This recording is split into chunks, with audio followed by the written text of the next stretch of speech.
Rocks rolling down the slopes of a rumbling volcano, pushing other bigger rocks on their way, and eventually tumbling down into the ocean in a humongous cascade, causing a wave the height of which the world's never seen before. This is what might happen if the Helena slump of the Hawaiian Big Island falls off into the water. The Kilauea volcano is far from dormant. The latest eruption occurred in 2018. Its eruptions are usually accompanied by earthquakes of different magnitudes, and with each quake, the magma rocks on the slopes of the volcano shift down. These rock formations are called slumps, and the Helena slump is the most notorious of them all. In 1868, the shift of this slump caused a tidal wave rising as tall as 60 feet. But what's most troubling is that some 110,000 years ago, a landslide here led to one of the most powerful earthquakes ever, which in turn led to a mega tsunami of over 1,000 feet in height.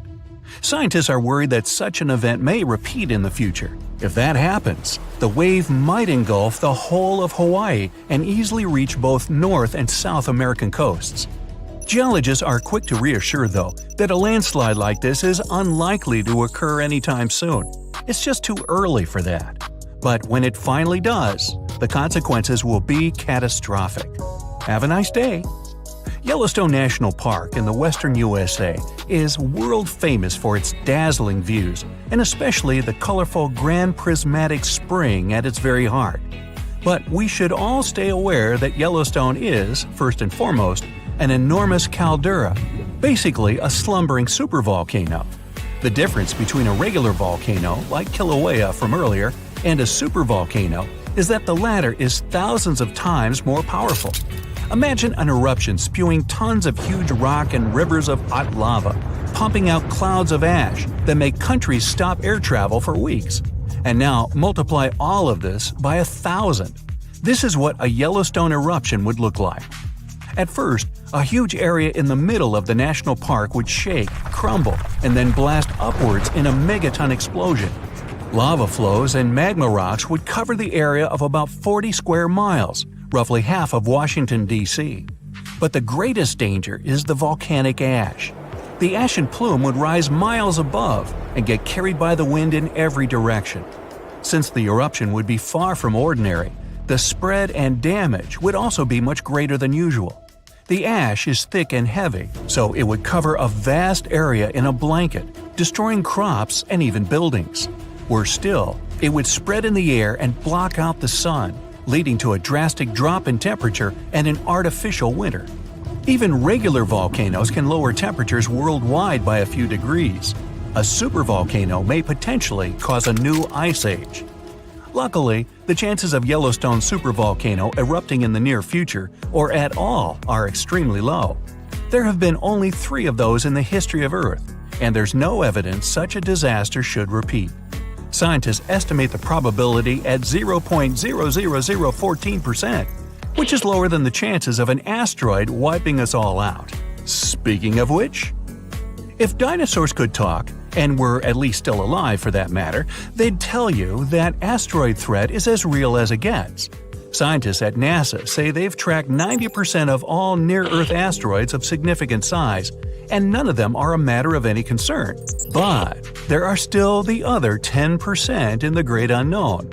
What's more, asteroids can change their line of flight because of the pull of other celestial bodies and eventually turn our way. Lucky us!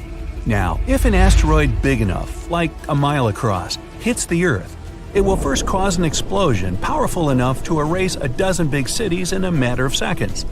Then the impact will raise a cloud of dust and debris that will block out the sun, just like the ash cloud from a volcano, and cause a centuries-long winter on the whole planet. But even if it falls into the ocean, which is more likely, a resulting wave will rise several miles high, washing coastal cities off the face of the planet.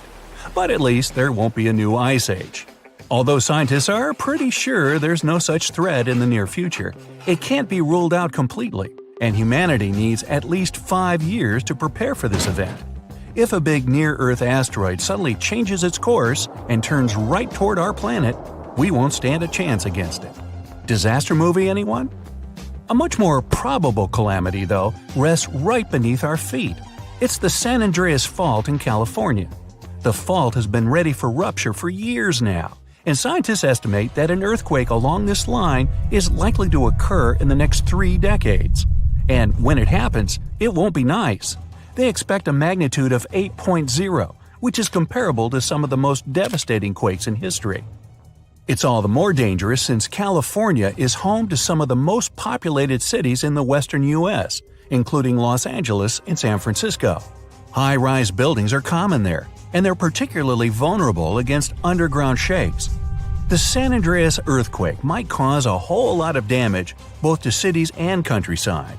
In the worst-case scenario, the ground might break apart, destroying buildings, farms, and changing the landscape altogether. Still, scientists believe that the probability of such a quake is only 7% for the next 30 years. So, there's a rather big chance, 93%, that we'll never see that in our lifetime. Yet, there's another earthquake hazard not so far away from the previous one: the megathrust in Chile. The country sits right above the subduction zone, an area where 2 tectonic plates meet and go one beneath the other. At the place of their meeting, stress has accumulated because of their continuous movement, and once that strain is too much, a major earthquake occurs. Chile has experienced a lot of quakes in the recent years, and scientists are worried those might be preparing the area for a really big one. They believe a great earthquake is due to happen before the end of the century, and it might be devastating to the coastal area. Even smaller quakes cause tsunamis that flooded the west coast, and a huge one like that is likely to raise a wave of incredible height. On the bright side, Chile now knows to prepare in advance for the coming natural disasters, and geologists are pretty sure people will be able to evacuate before the earthquake strikes. In September of 1859, astronomer Richard Carrington was looking at the sun and suddenly saw a bright flare on its surface. He made a note of it in his records, but only realized how important it was a couple of days later. The energy from that flare reached Earth and struck it directly, causing northern lights to appear above Cuba and burning telegraph lines all around the world. This was dubbed the Carrington event, and it was a solar storm.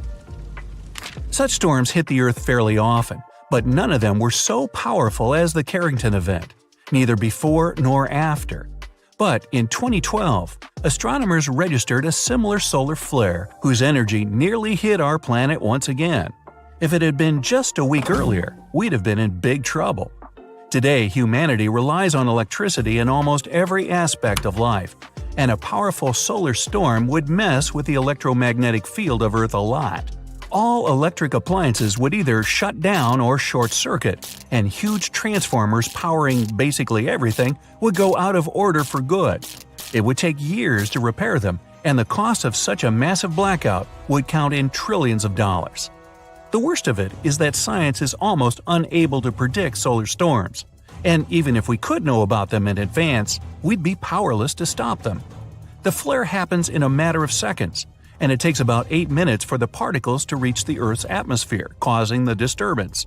The power outage would come a bit later, in a day or so, when a massive cloud of plasma gets to our planet. At the moment, there's no protection against solar flares, and the chances of one powerful enough to cut all of our electricity in the next few years are quite high, about 12%. The only good thing about all this is that we now know of such a possibility and can at least prepare in advance. Hey, don't forget to pack some underwear and socks. You'll always need those. On September 16th of 2023, without warning, the Earth began to hum. A low, strange vibration reverberated through the crust. This set off seismic alarms all across the globe. For 9 days straight, the planet was pulsing with this horrifying rhythm, and scientists had no idea what was going on. Meanwhile, the total disaster was happening in Greenland. It wasn't an earthquake. They knew that much. They could tell it by the rhythm. Since we all live on giant tectonic plates, they constantly move and slide on magma like icebergs on water. Sometimes, as they move, they can rub against each other or collide or break. In any case, all this causes an incredible release of energy that sends shockwaves through the ground. That's when we feel the ground literally shaking, and it's what we call an earthquake. These vibrations we feel are called seismic waves. Seismometers pick them up as pings or rumbles. In a typical earthquake, they create a bunch of different frequencies. It's a crazy chaotic mix of low and high frequencies, like smashing every piano key. What was weird about the Greenland event is that the signals weren't like that at all. It was a steady, single-frequency vibration, as if some ancient machine was stirring beneath the earth. It's like one piano key being struck over and over, creating a doom-like, repetitive sound. Turns out, what they were hearing wasn't the noise of tectonic plates going wild. It was a phenomenon seismologists had never seen before. The days passed, and the mysterious noise just kept going. The vibrations repeated every 90 seconds, echoing around the world. The hunt for answers was growing more desperate. Seismologists had no idea what they were dealing with. They had to gather a huge international team of 68 people from 15 countries. All these scientists were gathering seismic data, satellite images, and doing some advanced math for several days, until they finally realized who the culprit was. Water. It all happened in a remote, desolate region of East Greenland. This place is full of fjords, narrow inlets of the sea between high cliffs, kinda like deep water-filled valleys surrounded by towering rocky sides. In this area, surrounded by jagged peaks and icy waters, the air was still. The landscape seemingly frozen in time. Nothing here changed much for years. Until one day, a colossal landslide has unfolded in the Dixon Fjord. One of those steep mountainsides towering over the fjord at almost 4,000 feet high collapsed in a massive landslide. Picture a huge chunk of this mountain crumbling and crashing down into the fjord below. This sent a deluge of rock and ice crashing into the water. The impact was just apocalyptic, 882 million cubic feet of debris. That's enough ice and rock to fill 10,000 Olympic-sized swimming pools, or 10 Great Pyramids of Giza. And all this nightmare hurled into the water with such force that it kick-started a tsunami about 360 feet high, taller than the Statue of Liberty, into the air. What's crazy is that this incredibly powerful wave was trapped in the fjord by narrow cliffs, unable to escape. It's like water sloshing in a closed bathtub. For 9 days, the mega tsunami continued to churn through it. That's why we heard this endless hum. It was a rhythmic back and forth of the water slamming against the walls. The shockwaves were rippling deep into Earth's crust, vibrations so strong that they were picked up by seismometers around the globe. This was a phenomenon so rare, so unprecedented, that it left scientists stunned. It turned out to be a perfect storm of elements. A glacier, weakened by years of warming, could no longer bear the weight of the mountain above. This collapse was inevitable, and the chaos literally shook the Earth to its core. And people often hang out in this area with cruise ships passing by. We're lucky that no lives were lost in the disaster. It was a close call though. A tourist ship stranded in the area just 2 days before narrowly escaped the tsunami's reach by pure luck. But it doesn't mean there were no losses. The waves destroyed a nearby Inuit site, which was there untouched for over 200 years. They also swept away the huts at a research station that were about 43 miles away. The vibrations traveled from Greenland to the South Pole in less than an hour. That just shows how dangerous events like this can be. And this isn't the only place where such catastrophes are happening. In the beautiful California community of Rancho Palos Verdes, the ground is shifting so quickly that it's tearing homes apart. The land there has always been kinda unstable. It has some unique geology. It's built on soft, clay-rich soil and sits on a geological fault line, which makes it prone to landslides. This means that this land is prone to slow natural shifting over many years, even when no crazy weather is happening. It's been like this for decades, but usually it's slow and pretty manageable, like about a foot a year. Imagine a tree that you played with as a kid moving 20 feet to the left as you grow up. For decades, residents adapted. They built their homes on adjustable beams. This helped the houses to move with the land, and that strategy worked well until now. Recently, things have been getting much worse in the community. Now, the land is moving by a foot in a single week. That would be like if the same tree moved almost 960 feet since you were a child. The past 2 years have also caused some heavy rains, and the weather has been getting worse. This increased water content in the soil. The land became heavier and more prone to rapid movement. Now, this once idyllic seaside escape turned into a disaster zone. Cracks have appeared in closets, gardens, and roads, growing larger with each passing day. Streets that were once smooth are now buckled and twisted, with roads turning into a crazy theme park. Houses that once stood firm are being ripped from their foundations, some of them split in half. One of the houses had its front door 8 feet off the ground. Entire neighborhoods have been plunged into chaos. Utility companies had to switch off gas and electricity indefinitely to prevent potential disasters. The hardest hit is the coastal neighborhood of Portuguese Bend, where residents are living on the edge, literally. It always had amazing ocean views and cool sea breezes, with horses and peacocks still wandering the tree-lined streets. But now, it's like an earthquake hit. Only this time, the earth isn't stopping. For many, this place feels like paradise, if only the land would stop shifting beneath their feet. So the locals don't give up. Some of them had to leave, but many are determined to stay and fight, despite the destruction. But they still have to pour in hundreds of thousands of dollars to save their properties.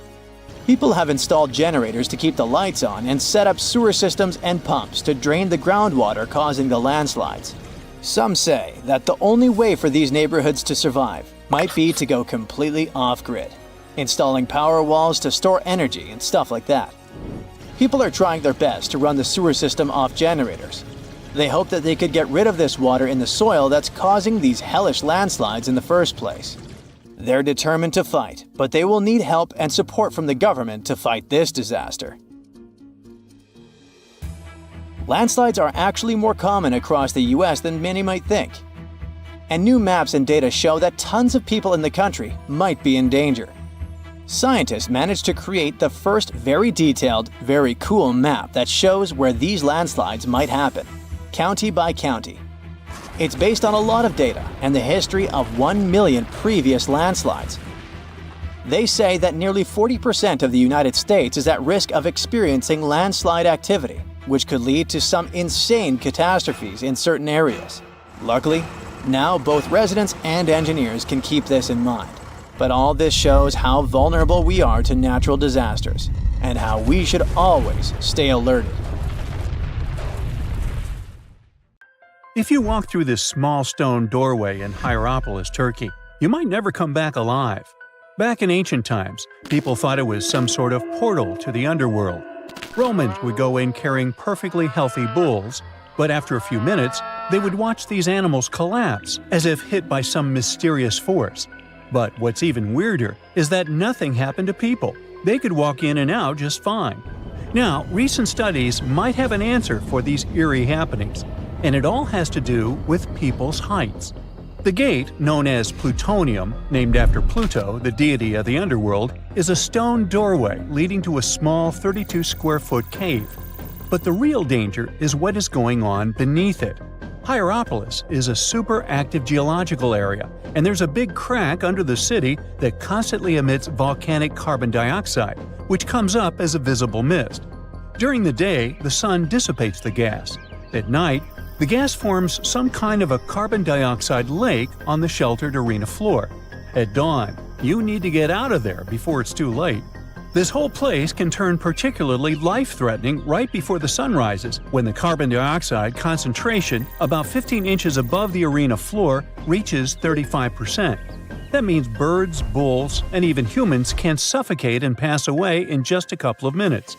But there is a scientific reason that explains how Romans could get out of there unharmed. The carbon dioxide concentration drops quickly with height, so animals perished while their handlers, being taller and standing up, could walk out and breathe safely. Most people can't stay inside the Begarn fort after sunset. This 16th century fort, located about 146 miles from Delhi, is known as one of the most haunted places in India. During the day, the area is bustling with visitors who can walk through the main gate of this once grand fort city and check out the ruins of temples and palaces. But they will also see this big sign at the gate that dramatically warns everybody that all access is strictly forbidden after dark. That's probably because at night, according to locals, women can be heard screaming and crying in that place, along with the sounds of bangles breaking and strange music.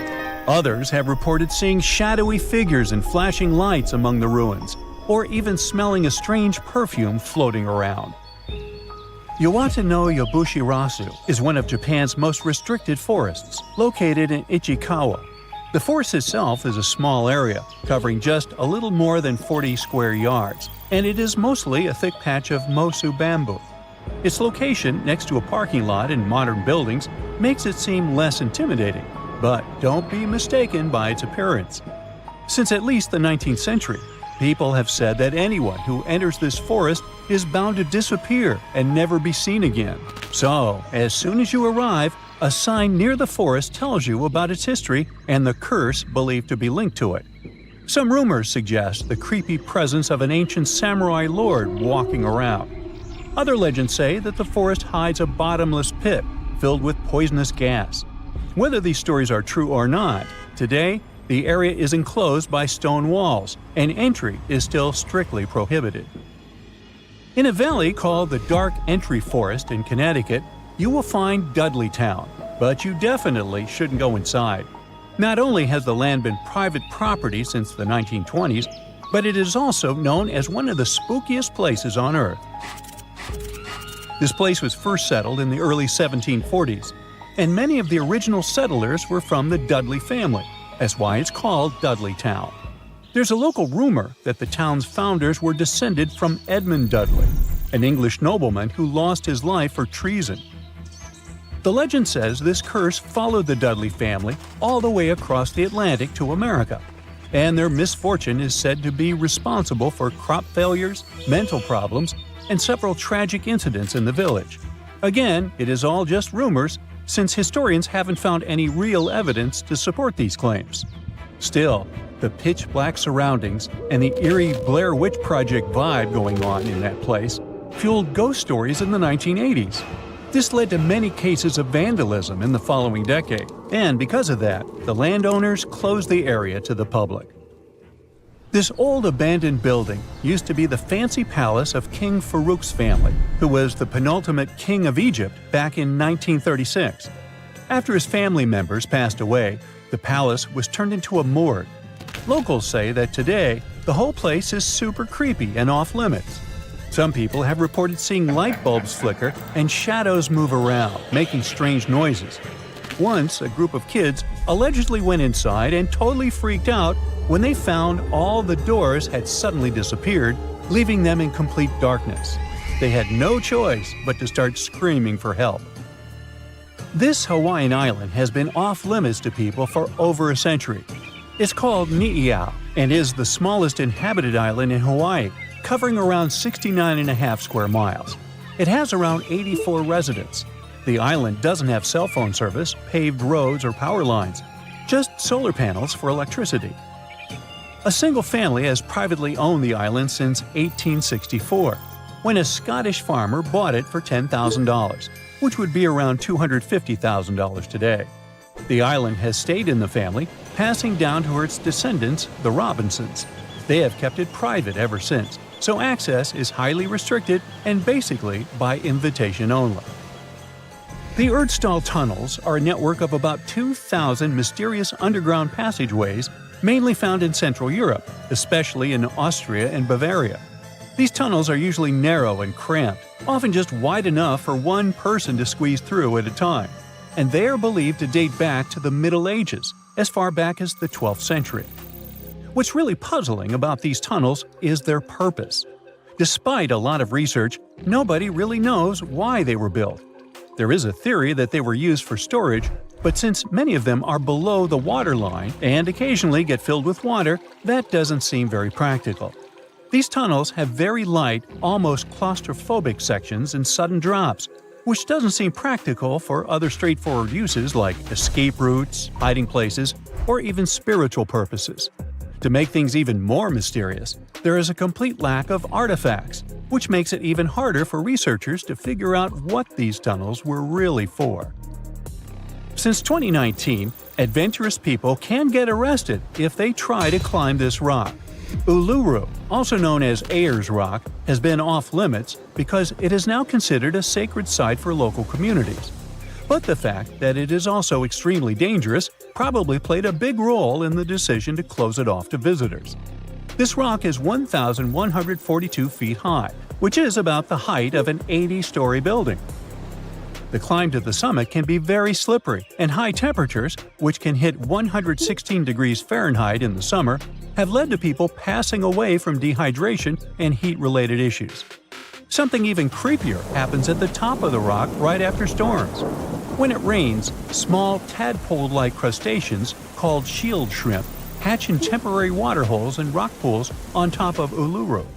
These extraterrestrial-looking creatures are about 3 inches long, and they spread their super-resilient eggs everywhere. When enough summer rain comes, they hatch and go wild, feeding on microorganisms and bacteria in the water. How these strange creatures end up in the fleeting pools on top of Uluru is still unclear, but the most likely explanation is that their eggs might travel there with the wind. Hey now, get ready to dive into the Sea of Mysteries, also known as the Black Sea.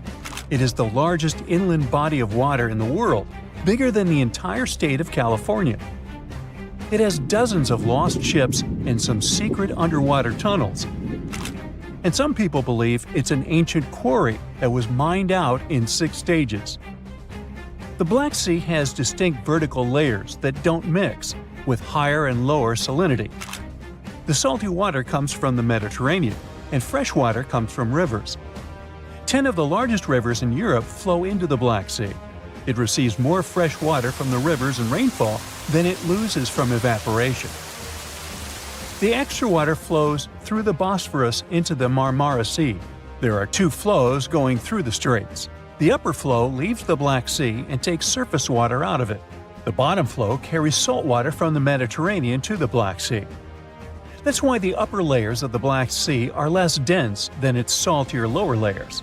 The oxygen that comes from the atmosphere and photosynthesis stays in the surface layers. Everything deeper than about 300 feet in the middle and up to 500 feet near the edge is not fit for life. Only certain bacteria can survive in these conditions. Although there's no air deep down in the Black Sea, the upper layer is home to around 750 species of phytoplankton. Eggs and larvae of fish and invertebrates chill in coastal regions. There are also 180 fish species in the Black Sea, and some of them are valuable, such as horse mackerel, spiny dogfish, and sprat. The water level in the Black Sea is always the same because there are no high or low tides, so the sea is always calm, quiet, and serene on the surface. But it has one surprise feature, an underwater river. It's a current of salty water flowing through the Bosphorus Strait and along the seabed. This amazing discovery was made by scientists from the University of Leeds and was announced in 2010. It's the first undersea river of its kind ever found. The river forms because salty water from the Mediterranean Sea spills through the Bosphorus Strait into the Black Sea, where the water is much less salty. The no-air zone of the sea is an ideal conservation chamber for what's hiding on its bottom. The Black Sea is like a treasure trove for shipwrecks, and we discovered it by accident. Some maritime archaeologists were studying sea levels to see how quickly the water levels rose after the last ice age, and they ran across over 40 previously unknown shipwrecks as a complete bonus. Researchers used two remotely operated vehicles to explore the seafloor and the wrecks. Thanks to it, we have a video and detailed 3D images of the ships that were stitched together from thousands of high-resolution photos. According to the New York Times, some of the standout discoveries among the 44 ships found include a medieval training vessel from the 13th or 14th century. Expedition members nicknamed another ship from the Ottoman Empire the Flower of the Black Sea for its beautiful petal carvings. The team also noticed unusual details on other ships, like coiled ropes, chisel marks, rudders, and other carvings. So far, they haven't announced any plans to excavate the shipwrecks, but the ships might be filled with historical treasures like books, parchments, and documents. It's worth a try to rescue them. The most extraordinary discovery in the Black Sea is what archaeologists believe to be the world's oldest intact shipwreck. It has been lying undisturbed for over 2,400 years. This ancient Greek vessel, 75 feet long, was found with its mast, rudders, and rowing benches all still in place, over a mile beneath the surface. Researchers believe the ship was a trading vessel, like those depicted on ancient Greek pottery, such as the Siren vase in the British Museum. This vase, or vase, dating from the same period, shows a vessel carrying Odysseus past the Sirens. The team took a small piece for carbon dating, and the results confirmed it as the oldest intact shipwreck known to humankind. The fact that it's so elaborate and well-preserved deserves a standing ovation for shipbuilders of the ancient world. Without microbes, worms, or other creatures to eat away the wrecks, it's no wonder the ships are in almost perfect condition. If the Titanic had sunk in these waters, we would have found it in a much better state now, not being eaten by nasty underwater microorganisms. Now, there's an interesting theory called the Black Sea Deluge hypothesis, which suggests a huge flood happened around 7,500 years ago. Two geologists in the 1990s suggested that at the end of the last ice age, when the Earth's climate was heating up, ice sheets were melting and sea levels were rising. The Black Sea was a much smaller freshwater lake. It was separated from the Mediterranean Sea by a natural dam at the Bosphorus Strait. As global sea levels rose, the Mediterranean overflowed into the Black Sea basin. They suggest the sea level rose by 6 inches every day, flooded coastal settlements, and changed the environment for good. Samples from the Black Sea floor show a sudden shift from freshwater to marine species around that time, which means there was a rapid influx of salt water. Underwater surveys have also found what look like the old shorelines and human-made structures. So, people were living in areas now submerged by the Black Sea. Plus, the timing of this flood matches up with known patterns of human migration into Europe, Asia, and Africa. They also say this flood could be the terrible flood from the story of Noah's Ark. Critics of the deluge theory say the evidence isn't as straightforward as it seems. Some think the transition from freshwater to saltwater in the Black Sea was more gradual than one sudden flood. They're also debating if people left the settlements before they went underwater or as a result. An old chronicle that's been around for about a century says there were 2 underground tunnels starting in what is now Romania and Bulgaria and stretching all the way under the Black Sea to Turkey. Back in the day, peasants used these tunnels to move their flocks of sheep to the Ottoman Empire and countries on the Asia Minor Peninsula. Who built these tunnels and why they run under the sea is a complete mystery. At some point, the entrances to these tunnels were sealed off for national security and were under tight guard. The security forces knew all about these massive tunnels and kept them off limits. In the 1980s, a group of people working on the Danube-Black Sea Canal accidentally found another entrance to these mysterious tunnels. This one was in a cemetery in a town of Romania. Canal workers used it to regularly cross over into Bulgaria. One more cool thing about these 2 tunnels is that some people think they were built thousands of years ago. If you ever try to dig a tunnel under the sea, you'll know how tricky it is even now with all the tech we have. So if the tunnels are really that old, whoever built them was super advanced for their time. Now, there's an urban legend that says that the Black Sea has its own version of the Bermuda Triangle. Fishers describe some wild whirlpool that appears out of nowhere and drags entire flocks of bird ships and even small islands under the sea. And once, things got even wilder with a ship that vanished under weird conditions in 1944. It was during daylight, and some black fog with green flashing sparkles suddenly surrounded the vessel. No one has ever seen it since, and no one knows for sure if the story is true. But it sure adds a spooky touch to the mysteries of the Black Sea. The sea, this unrelenting water beast, has been defying all attempts to tame it for centuries. Many ships driven by the wind have gone through the harshest parts of the world. Some have survived the struggle with the sea, and many have come off second best. It's the year 1834. A ship called the Pilgrim is setting a course to sail from California to Boston. The journey will venture around South America and then past Cape Horn of Chile. Richard signs up as a merchant seaman aboard the Pilgrim. This is his first voyage at sea. The crew tells Richard stories of the Drake Passage off Cape Horn, a route that's legendary for its dangers. Countless ships and sailors have disappeared in those waters. Since Cape Horn's discovery in 1526, it's quickly become known to all those that have sailed around it as the ultimate test of any mariner's skill and of any ship's strength. Those that have survived the journey call Cape Horn a sailor's nightmare. Jack the helmsman, a salty veteran, steers the ship towards this most dangerous of all routes. Jack has been aboard the Pilgrim since it was first commissioned in 1825. He's passed by the Horn many times, each time learning a different lesson from the tests provided by the sea.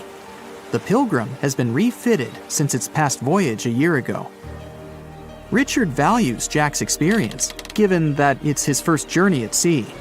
Jack assures Richard of his confidence in the Pilgrim, even though it's just a small wooden brig with 2 masts.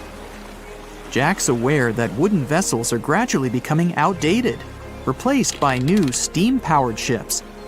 But Jack prefers the maneuverability of the Pilgrim and would take it over the steel ships any day.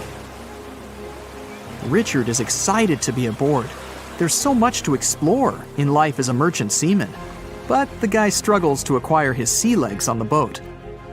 Forceful winds make the Pilgrim move faster, providing Richard with a quick introduction to life at sea.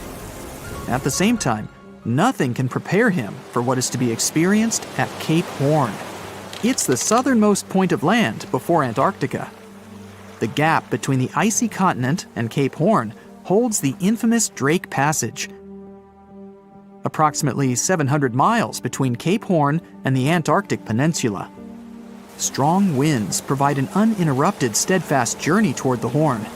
But, as Jack tells Richard, the winds are more concentrated at the Drake Passage. They create a funneling effect, becoming stronger and more unpredictable. Richard is unsure of what this might mean for the Pilgrim, but understands that there's no easier route to travel around South America. A few days pass. The Pilgrim sails by the many islands that make up the western coast of Chile. Although the sea has been relatively calm, Richard continues to deal with his lack of sea legs. His movements are still not very graceful. The constant, ever-swaying deck rises and falls, and Richard finds it hard to get used to the motion. Random large waves hit the Pilgrim from every angle. The ship is quickly approaching Cape Horn. Richard looks towards great thunderous black clouds in the distance. "Welcome to the Horn," Jack says, half laughing. A wry smile upon his face soon disappears. The man gets serious, knowing what awaits them all. Stronger winds start blowing the sails as the crew scrambles to hang onto the ropes. Richard desperately sets to adjust the aft sails, adjusting for the constant change in strong southerly winds. Jack holds firm at the helm, knowing the importance of his role. He's wary of the swell. It can build very quickly the further south they travel. It's crucial the Pilgrim doesn't venture too close to the Horn when they approach. The great darkness that was in the distance is now all around them, filling the sky in every direction. Blackened clouds throw rain and hail down at the crew as they try to resist the enraged weather. Jack is directed by the captain at the helm, changing the direction of the vessel. The temperature has dropped significantly. Barely keeping the water from his eyes, he turns toward the port side bow to provide his face a brief break from the torment of the wind. Looking out into the distance, the man sees the Horn standing alone, surrounded by mist. It's a haunting sight. He steers the Pilgrim along the face of the Horn, the distance getting shorter. The waves shrink in height since the depths become shallower, but these waves are much steeper and their angle can cause more damage to the wooden vessel. Jack's unsure how much of these waves the Pilgrim can take before the hull is breached. Richard, still posted at the aft sails, watches the water and icebergs floating by. He's unsure how large they actually are, since they're mostly hidden underwater. But he knows to alert Jack if any get too close. Just one iceberg hitting the Pilgrim will be all that the hull can withstand. Dutifully, he watches over the side and into the distance. Icebergs aren't the only thing to look out for. Rogue waves are common in these seas as well. The connecting Antarctic and Pacific Oceans, mixed with stormy weather, form waves together. This creates much larger rogue waves. Such waves have been known to reach up to 100 feet tall. They can destroy most vessels in their path. It'll surely be the end of the Pilgrim if it comes across a rogue wave. Strong currents adjust the route of the Pilgrim, as though the Horn is trying to lure the ship toward its rocky shallows. Slowly, they are getting pulled closer toward the Horn. Jack is fighting the current at the helm. Spinning the wheel, he strains his body as much as he can. Grunting, he plunges the wheel from the port side to starboard and back again. The captain keeps yelling directions. To a novice, they're extremely confusing. But Jack, a hardened veteran, continues to interpret the directions with ease, steering to readjust their course away from the Horn. The captain orders Richard to assess the hull below the decks. With the level of pounding the Drake Passage has provided so far, it's surely harmed the ship in some way. Richard runs to the deck as another sailor yells something at him, but the noise of the sea makes it difficult to hear. A wave hits the side, flowing onto the deck. Richard manages to hang on to the mast before he's almost swept overboard. The entire front deck seems to be underwater. Hanging on as the water rolls off the sides of the ship and waiting for it to clear, Richard watches the Horn slowly go past. Still, it beckons toward the Pilgrim, as though asking for its dues from the crew. The currents are still pulling the ship, while the storm is raging on, with no end of the struggle in sight. The storm is growing ever larger and fiercer. Richard gathers himself to head below and assess the damage. After a slow descent to the lower decks, Richard can finally look over the hull from the ship's quarters. There's no damage from what he can gather. But he's shocked by the depth of the water inside. It's now at waist depth. Cups, amongst other things, float in the water. Even inside the ship, the guy can't escape the waves. Unable to make sense of it all, he stands frozen, listening to the almighty power of Mother Nature outside. The sea roars even more wildly, waves constantly thudding against the hull. It sounds like a somber drumbeat, a slow countdown to the demise of the Pilgrim. Richard forces himself back to the terrors of the above decks, grasping onto the rails to carefully walk the slippery stairs. He leaves the disturbing creaks of the wooden decks. They're soon replaced with the strained sounds of the ropes, the yells of other sailors, and the deafening roar of the sea crashing all around him. Jack is at the helm, focused on his role, still fighting the wind and the waves, even with the addition of ice and frost. It seems that the world around him has set its heart to distract the man from his duty, but Jack pushes on determinedly. For 9 days, the Pilgrim fights the constant changes in stormy weather, facing all kinds of obstacles, but the ship manages to make it through. As they leave the storm behind, the crew sets their course north for their final destination. The sight of the sun peeking through the dark clouds is the most relieving thing Richard has ever experienced. Unfortunately, Richard lost his rations at some stage during the storm. At sea, if your rations are lost, it's your own bad luck. Luckily, Jack is kind enough to share some of his. Back in the day, from 774 to 775, Earth got hit with a mega blast of radiation. This crazy burst of energy left its mark. 3 rings from that year show way too high levels of radioactive stuff. But what exactly caused it? Scientists are inclined to think that the reason was a solar flare. Some folks think maybe a massive supernova caused the radiation blast.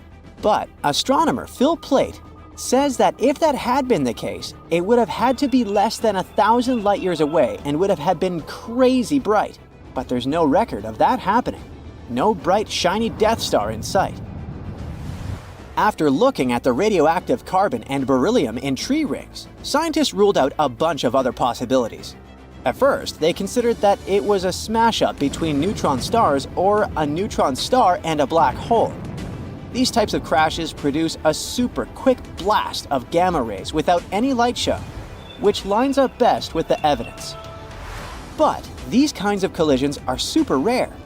Plait thinks it's kinda unlikely that this is the answer. He figures we should only see one of these events in our galaxy about once every million years.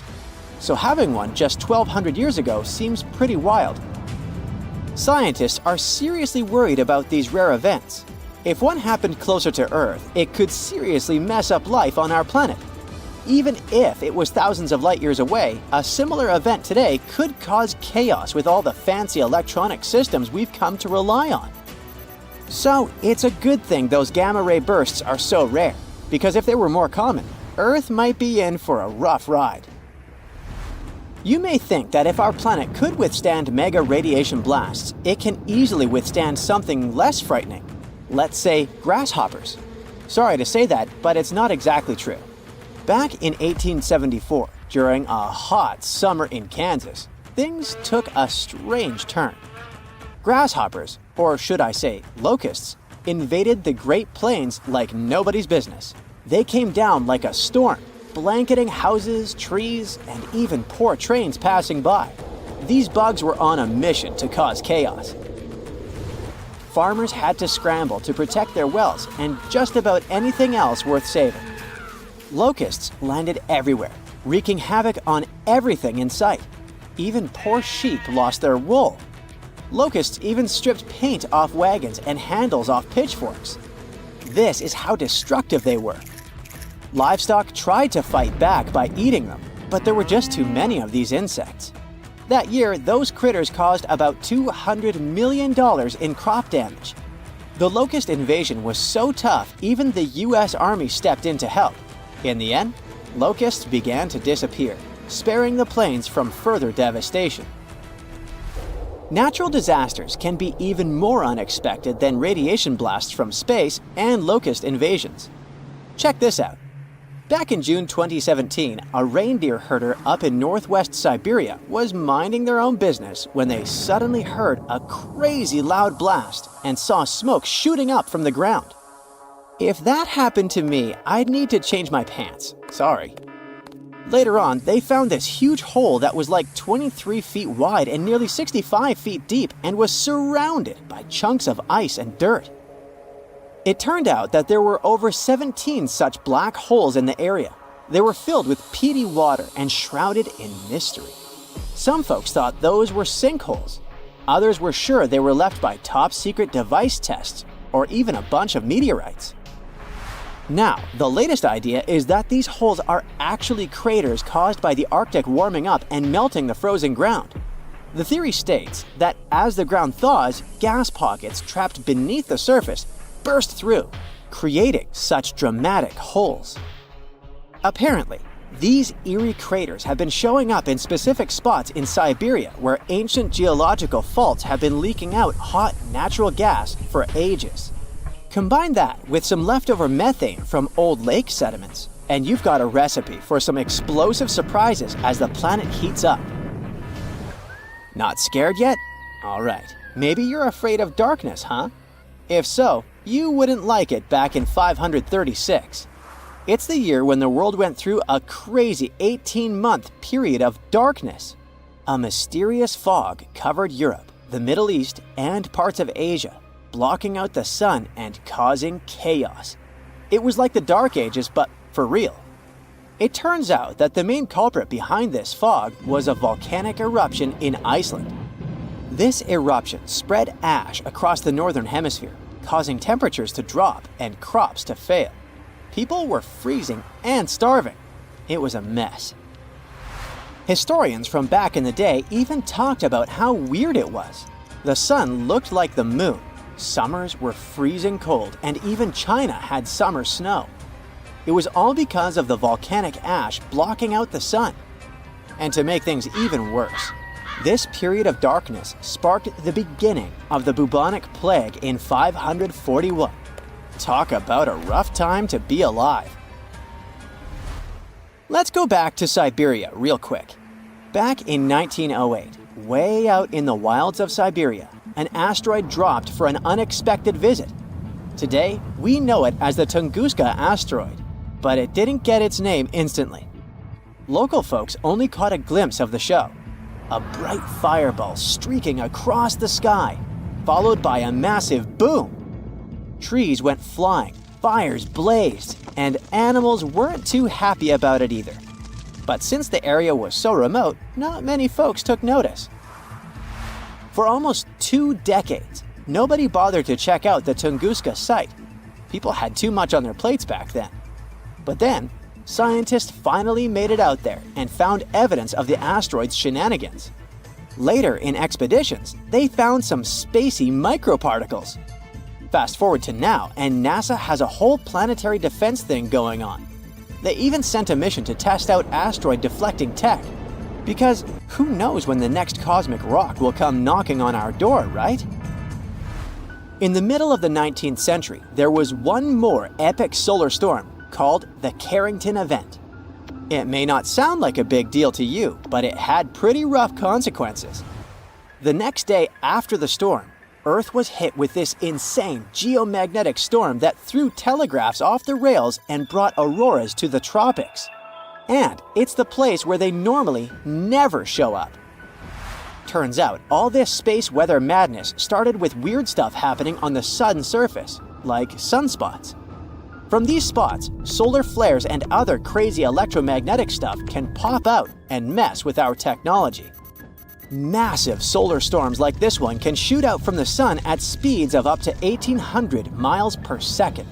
They can contain billions of tons of solar material, complete with a sassy little magnetic field that loves to mess with Earth's magnetic field when they meet. Now, listen closely. We're getting close to the next solar maximum in 2025, so it's a good time to check out the history of the worst solar storms, like the Carrington event, and take notice. Imagine if a similar storm hit today. An internet apocalypse, anyone? Businesses would be sent offline and we'd be facing some serious damages. Luckily, these mega solar storms don't happen very often. But hey, space weather is tricky to predict, so who knows when the next one will hit? You look out the window and see the trees moving uncontrollably. The winds are so powerful, they're practically tearing down anything in the street. There are also tons of water raining down on you. You're driving as fast as you can, but suddenly your car stops. You've heard the terms typhoon, cyclone, and hurricane, but you most likely don't know how they're different. The official scientific term for all three of them is a tropical storm. While they're practically the same thing, and they form the same way, they're different depending on where they occur. Hurricanes are the ones that form over the Atlantic Ocean or the Eastern Pacific Ocean. Tropical cyclones act as giant engine turbines powered by warm, moist air and form only over warm bodies of ocean water near the equator. The warm and moist air surrounding the ocean rises and leaves low-pressure air close to the surface. In turn, the air below becomes moist and warm and also rises. The cycle goes on, with warm air pushing up and squeezing the low pressure near the surface, only to rise as warm, moist air. When the warm, moist air cools off, it forms clouds. These clouds create the tropical storms we all fear. The storms spin the same way as the Earth is rotating. So, storms to the south of the equator rotate clockwise, and storms north of the equator spin counterclockwise. The eye of the storm happens when the storm spins so fast that it actually becomes visibly clear in the center with low air pressure. But you'd have to look at it from above, which is super risky. Tropical storms normally move at around 39 miles per hour. Tropical cyclones are way faster, around 74 miles per hour. They're also known as hurricanes. If you're standing at the tip of the North or South Pole, the Earth's rotation will appear to stand still, even though the rest of the Earth is experiencing day and night like everyone else. In the poles, you have really long nights and days that last for months. Over at the equator, time moves along with the distance around the planet, which is around 25,000 miles long. The Coriolis effect makes wind patterns traveling long distances around Earth appear to move in a curve rather than a straight line. And because of the planet's unique shape, the speeds are different. It affects the Coriolis force and hurricanes as well. Because there's no curving of the object's path as measured relative to Earth's surface at the equator, the Coriolis force equals 0. A hurricane starter pack includes deep, warm ocean water. It all happens in the moist middle layers of the atmosphere, with a chilly atmosphere on top. It also takes some low wind and some surface disturbance. And it can stretch around 300 miles away from a large body of water where the center of a large hurricane is. The good thing is that hurricanes get weaker when they hit the land, because the warm water in the middle of the ocean isn't giving it the juice it needs to stay pumped. But it'll still carry a sustainable amount of damage with the strong winds and rain. In 1900, one of the biggest hurricanes struck near Central America and in the Gulf of Mexico. It then went as far as Florida and Texas, and is considered to be the most devastating hurricane in the United States' history. They first detected it on August 27th, and it lasted for many days. By the time it reached the Texas coast, the storm had turned into a Category 4 hurricane. Hurricanes are categorized on wind speed and intensity, using something called a Saffir-Simpson scale. There are 5 different categories from 1 to 5, with 1 being the weakest and 5 being the strongest. A Category 1 storm has winds moving at between 74 to 95 miles per hour. You can expect some trees to be uprooted and mobile homes destroyed. It can take out some home exterior and cause major power outages. Category 5 hurricanes speed up to over 155 miles per hour and leave nothing in their path. They can even wipe out some buildings right off their foundation.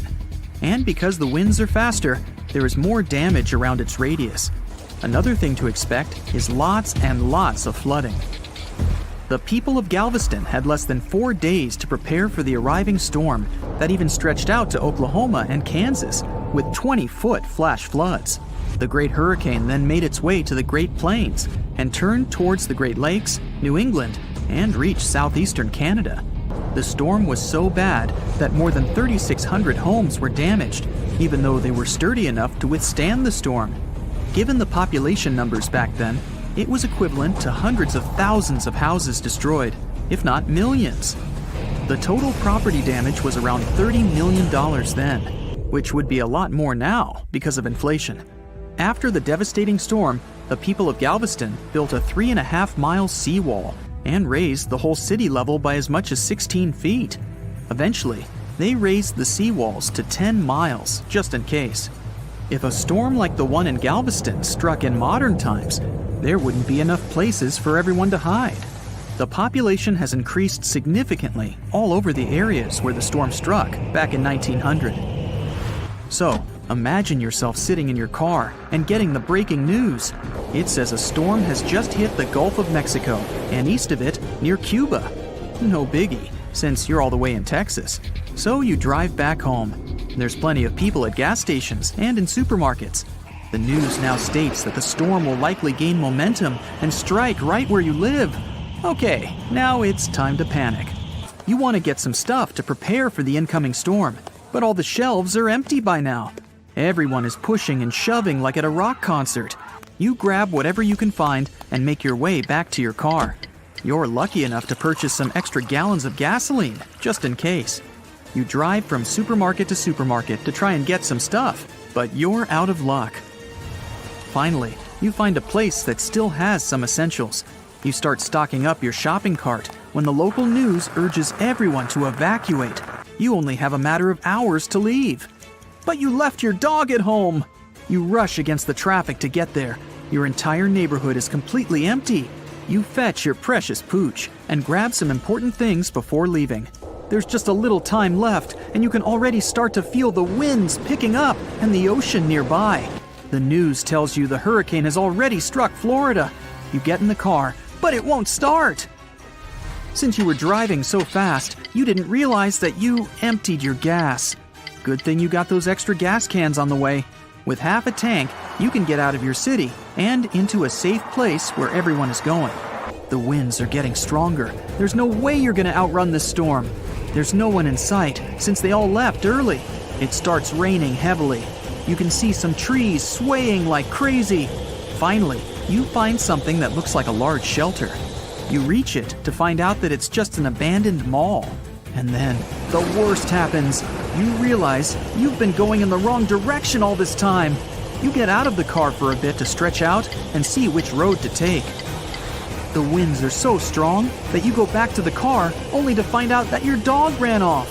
You can't find her anywhere.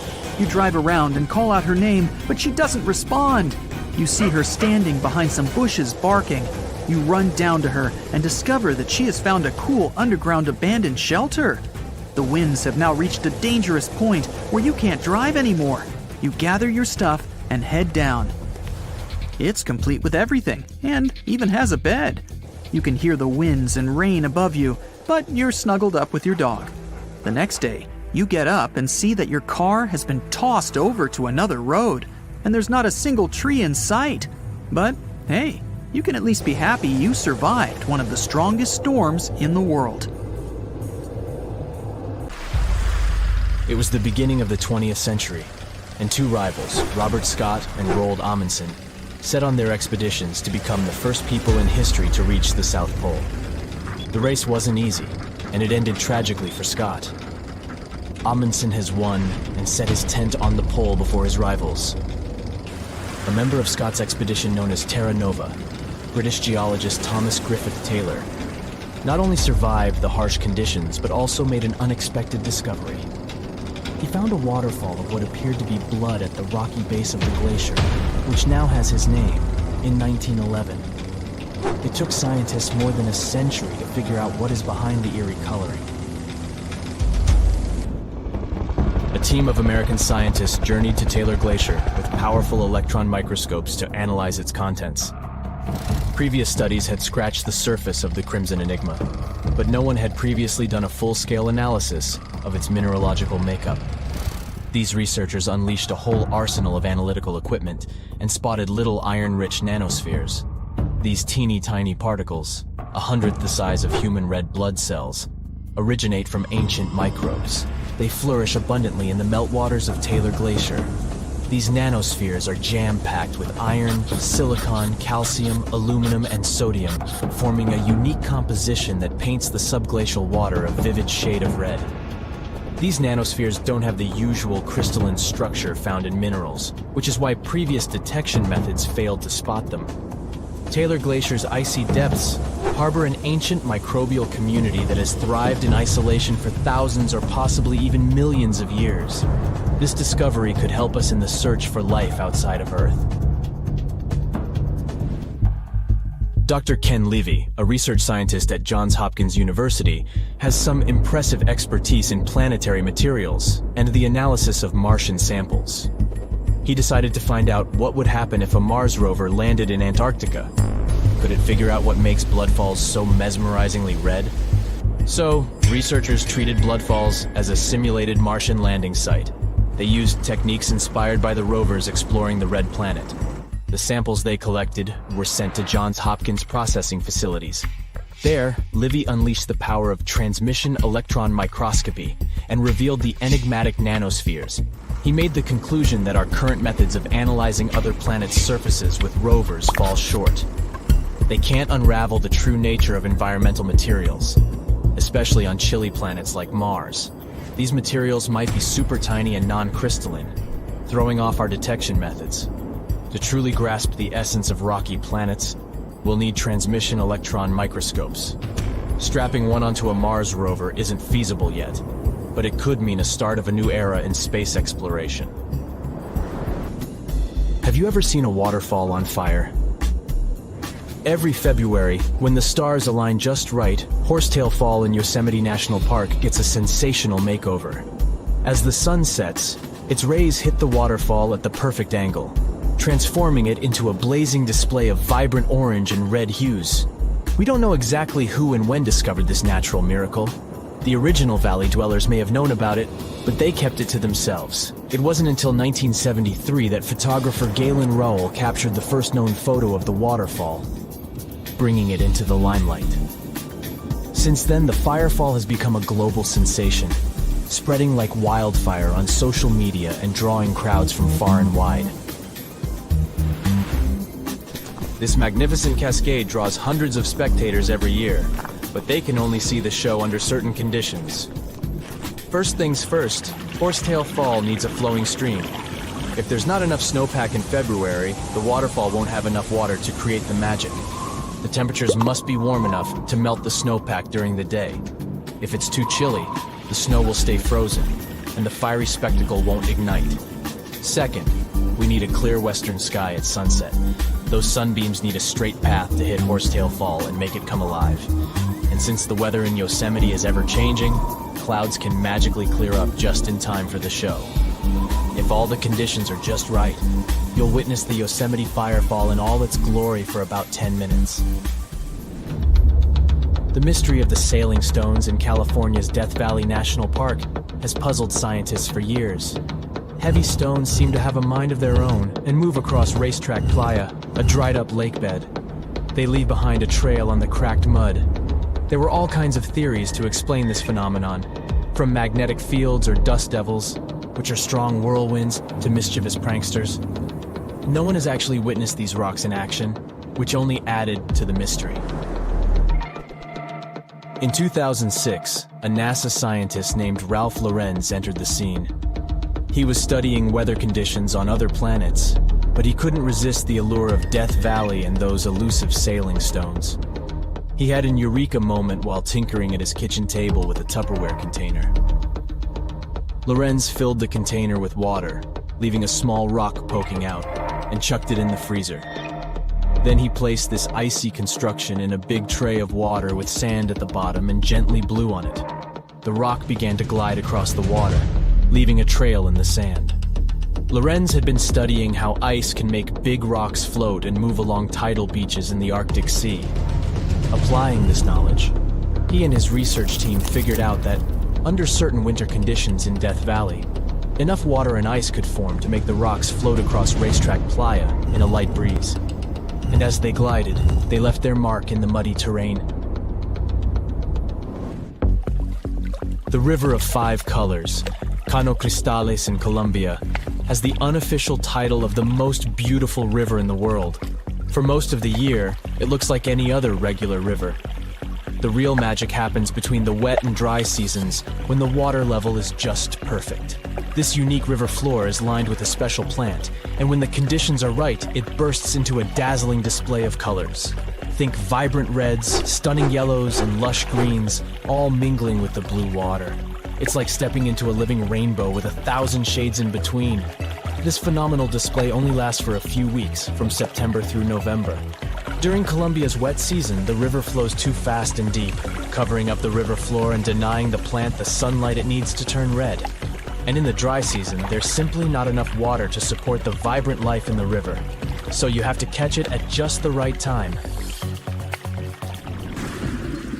The reason behind Maldivian beaches glowing in the dark at night isn't a mystery, but it doesn't make them any less impressive. It happens thanks to the bioluminescent plankton. These tiny creatures are like little underwater disco balls, emitting a cool blue glow when they are agitated or on the move.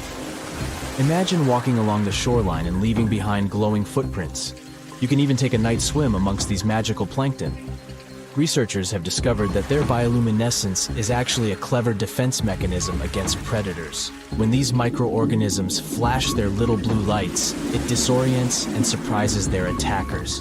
The plankton produces this light using a chemical called luciferin. These enchanting plankton can appear at any time of the year. The best chances of seeing them in all their glowing glory are from June to December. During this period, there's a higher volume of plankton in the seas of the Maldives, creating the perfect conditions for a luminous show after the sun sets and the night sky takes over. You'll only witness the magic of bioluminescent plankton when tidal currents bring them close to the shore in large numbers. It's hard to predict exactly when this spectacular show will happen, so make sure to do your research and prepare to take photos with a high ISO to capture it, exactly like it looks in travel catalogs.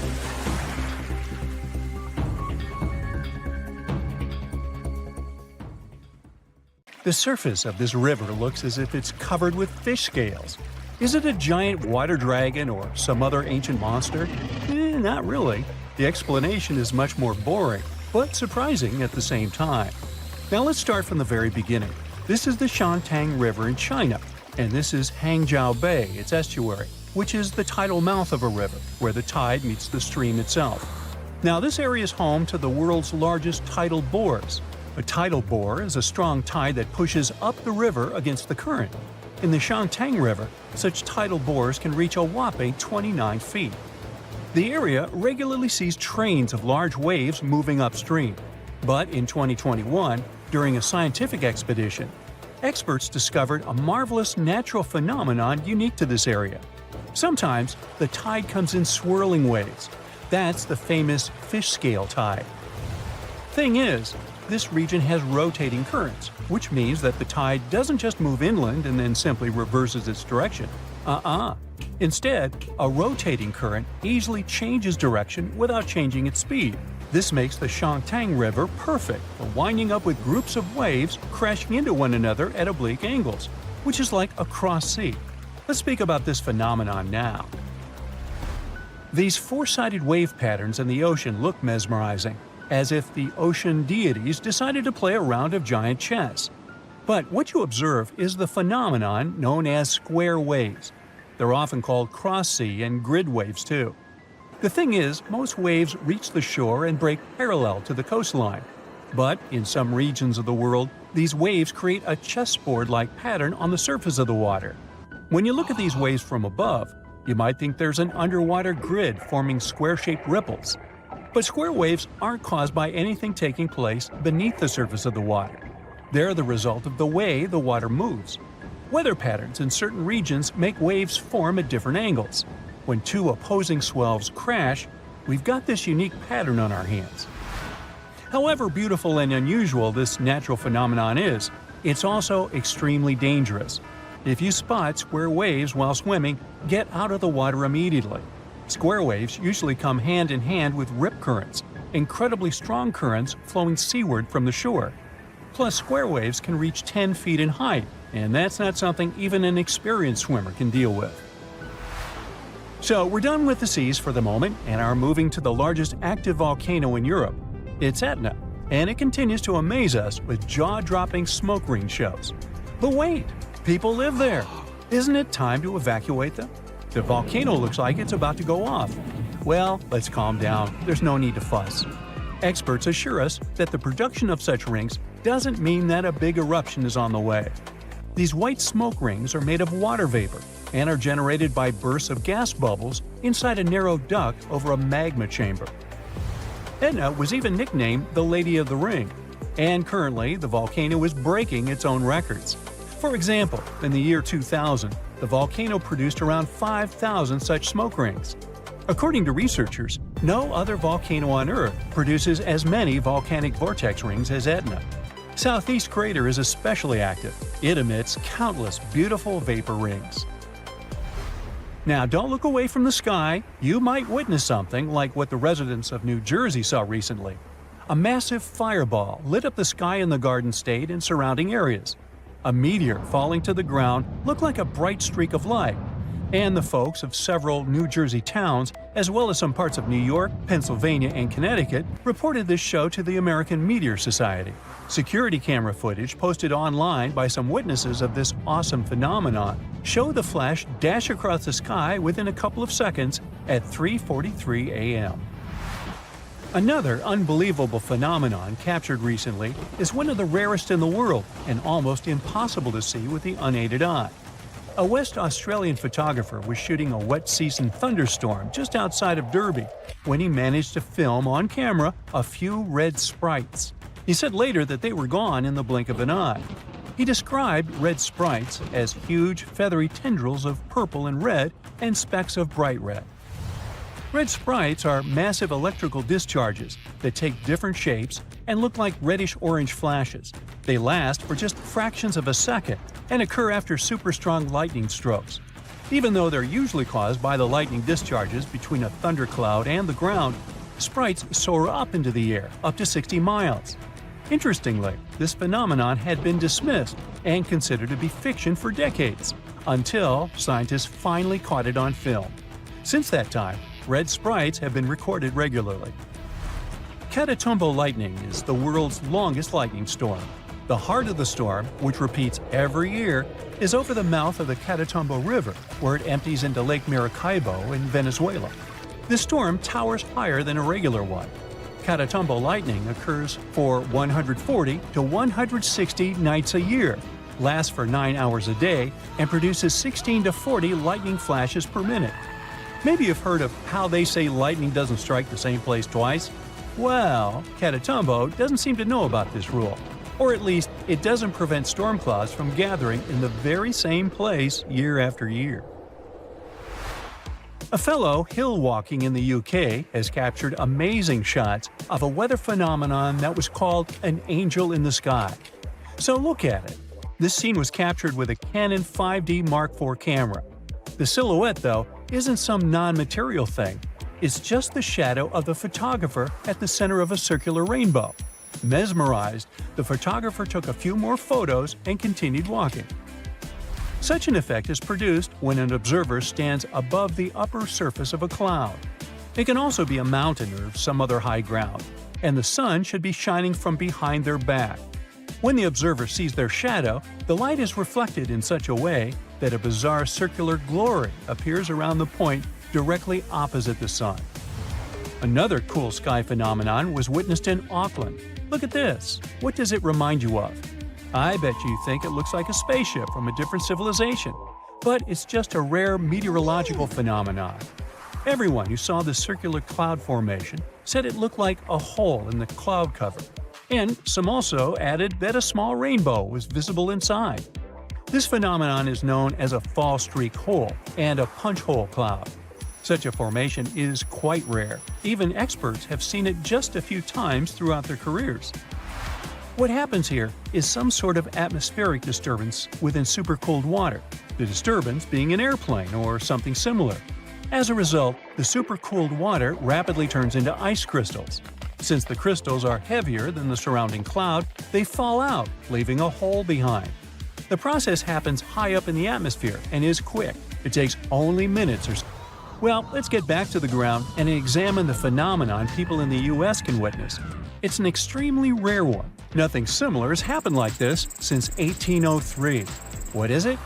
Billions of cicadas from two different broods are merging together from the underground after more than 200 years. All these loud singing insects belong to two distinct families of periodical cicadas. One group emerges to the surface every 13 years, and the other every 17 years. It's a rare occurrence when the cycles of both groups align. This year, this once-in-a-lifetime event is taking place since two groups with different cycles are emerging at the same time. These broods are known as Brood 13 and Brood 19. They have been seen and heard across the southern U.S. and as far north as Illinois. On July 23, 2024, Europe's Solar Orbiter spacecraft observed a super-powerful solar flare erupting from the far side of the Sun. This flare wasn't the most extreme ever recorded, but still, we got extremely lucky this time not to get fried by it. Such solar flares often cause long-lived, raging radiation storms, and if such a storm moves in the direction of Earth, it can lead to worldwide blackouts. Before we go deeper into details of that potentially disastrous solar flare, we need to figure out what exactly this solar phenomenon is. Solar flares occur because the magnetic fields in the atmosphere of our star are moving non-stop. When the Sun is approaching its solar maxima, and that's the most active period of its 11-year-long cycle, which is, by the way, exactly what's happening now, its magnetic fields get more and more tangled, making our star look like an enormous ball of tangled rubber bands. They loop around, cross over one another, cut one another off, and then reconnect. Ever seen iron filings sprinkled on a bar magnet? These filings line up along the magnetic lines of force. Like that, the hot plasma on the surface of the Sun is at the mercy of the magnetic lines of force. Sometimes, when the magnetic fields interact with each other, some plasma gets disconnected from the fields, and its particles accelerate to immense speeds and send powerful radiation to space. That's what a solar flare is. Other times, our star throws off massive amounts of matter. Those events are coronal mass ejections, CMEs. Just one CME can contain as much as 20 billion tons of material. If that material were rock, it would create a mountain about 2.75 miles across and almost a half a mile tall. The ejected material often travels at a speed of over 1,000,000 miles per hour. Solar flares and CMEs are the most powerful explosions in the solar system, releasing unimaginable amounts of energy. Solar flares have their own classification according to their strength. The smallest and weakened ones are A and B class. Then there are C and M class solar flares, and the strongest are X class flares. A number from 1 to 9, and in some cases a larger one, accompanies each letter. That's similar to the Richter scale for earthquakes. A and B class flares are too weak to affect our planet. As for C class flares, they may have small, noticeable consequences. M-class flares can cause short radio blackouts at the poles and weak radiation storms that can still harm astronauts. But the most dangerous of them all are X-class flares. These are flares more than 10 times more powerful than X1. That's why the classification of X-class flares can go higher than 9. Now let's get back to that recent solar flare. It was X14 Class 1. Now, we already know that it means it was an extra strong flare. Other large flares astronomers have detected recently include an X12 solar flare that happened on the 20th of May and an X10 flare that occurred on the 17th of July. All of them have come from the backside of the Sun. If we talk of the Earth side of our star, the largest solar flare that has been recorded so far within this solar cycle happened on the 14th of May. It was an X8.7 flare that led to radio blackouts, and a strong geomagnetic storm leading to magnificent auroras all over the world occurred a few days earlier. Powerful coronal mass ejections accompanied this storm. As for the July X-class flare, it was so powerful that it could have ended up tragically for us. Luckily, all that magnetically charged plasma blast that accompanied the flare didn't travel in our direction. If it had, it would have been quite the solar storm. Auroras would have been incredibly impressive and a wee bit terrifying in their magnificence. But at the same time, such a dynamic blast of energetic particles hurtling our way could have caused major technological problems and electrical blackouts, like the event in 1989, which severely harmed Quebec's power grid, or a much earlier catastrophe that still managed to cause a lot of harm to the world. I'm talking about the Carrington event, which occurred in 1859 and was the first documented solar flare affecting our planet. It happened on the 1st of September and was named after Richard Carrington, the solar astronomer who witnessed the flare through his own telescope and sketched the Sun's sunspots. According to scientists, that flare was the most powerful documented solar storm over the last 500 years. The Carrington event triggered auroras that were visible as far south as the Caribbean. It led to severe interruptions in telegraph services all over the world, even shocking some telegraph operators and sparking fires after discharges from the lines ignited telegraph paper. Another major solar flare that erupted on the 4th of August, 1972, destroyed long-distance phone communication across a few states, including Illinois. This event even made the American Telephone and Telegraph Company redesign its power system for transatlantic cables. Now let's move to March 1985, when two super-powerful CMEs triggered a geomagnetic storm, which, in turn, set off a power blackout in Canada on the 13th of March. This blackout left around 6 million people without electricity for 9 hours. It is said that the flare disrupted electric power transmission from the Hydro-Quebec generation station and melted a few power transformers in New Jersey. And still, this solar flare was nowhere near the power of the Carrington event. The Bastille Day solar storm took its name from the French national holiday because it occurred on the same day, on the 14th of July in the year 2000. It was an X5 class event that caused some satellites to short-circuit and resulted in radio blackouts. It's still one of the most highly observed solar storm events. From October to November 2003, our star unleashed a series of large solar flares and coronal mass ejections, and they did reach Earth and slam into our atmosphere. Those solar storms, also known as Halloween storms of 2003, caused aircraft to be rerouted, impacted satellite systems, and led to power outages in Sweden. Besides, the Solar and Heliospheric Observatory couldn't fulfill its functions during this solar onslaught. On the 28th of October 2003, the Sun sent a whopper of a solar flare our way. The fire was so powerful it overwhelmed the spacecraft sensor that was measuring it. The sensor topped out at a whopping X28. But later, scientists figure out that the flare had reached a peak strength of about X45. One more thing that made the Halloween storms so scary was that they happened during a time in the solar cycle when solar activity is usually quiet. That's 2 to 3 years after the solar maximum. According to NASA's statistics, just 17 powerful flares erupted from our star during that time. The Sun spewed out another X-class solar flare on the 5th of December 2006. It was an X9-class flare that disrupted satellite-to-ground communications and GPS navigational signals for around 10 minutes. That solar storm was so powerful it even damaged the Solar X-ray Imager instrument on the GOES 13 satellite. It sustained damage to several pixels of its detector. In February 2022, SpaceX experienced the terrifying power of our star when a devastating geomagnetic storm destroyed 38 Starlink satellites worth tens of millions of dollars. It happened shortly after they were deployed. Unfortunately, Starlink satellites are especially vulnerable to geomagnetic storms since they're released into extremely low-altitude orbits, between 60 and 120 miles. They also rely on their onboard engines to overcome the drag force and raise themselves to their final altitude of around 350 miles over the surface of our planet. The thing is, during a geomagnetic storm, Earth's atmosphere absorbs energy from the storm, heats up, and extends upwards. It results in a denser thermosphere, which means more drag, and it can be a serious issue for satellites. That's exactly what happened.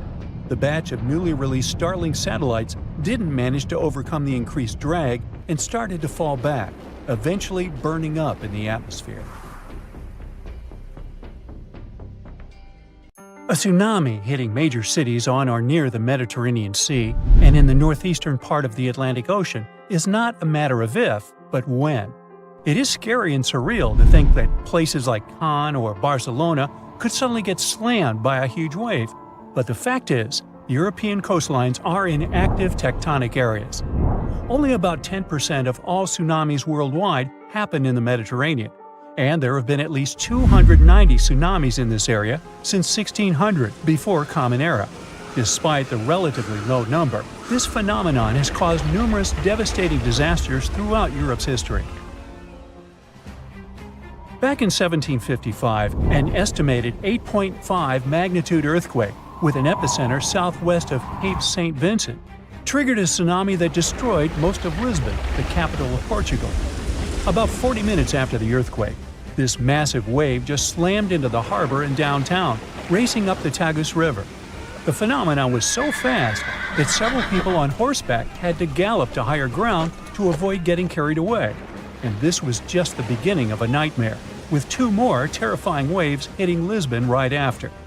A disaster like this is similar to what we see in the Pacific Ocean several times a century, but in the Atlantic, it's very rare. This type of major tsunami is expected to happen every 3 to 5 centuries, but now, It could happen tomorrow.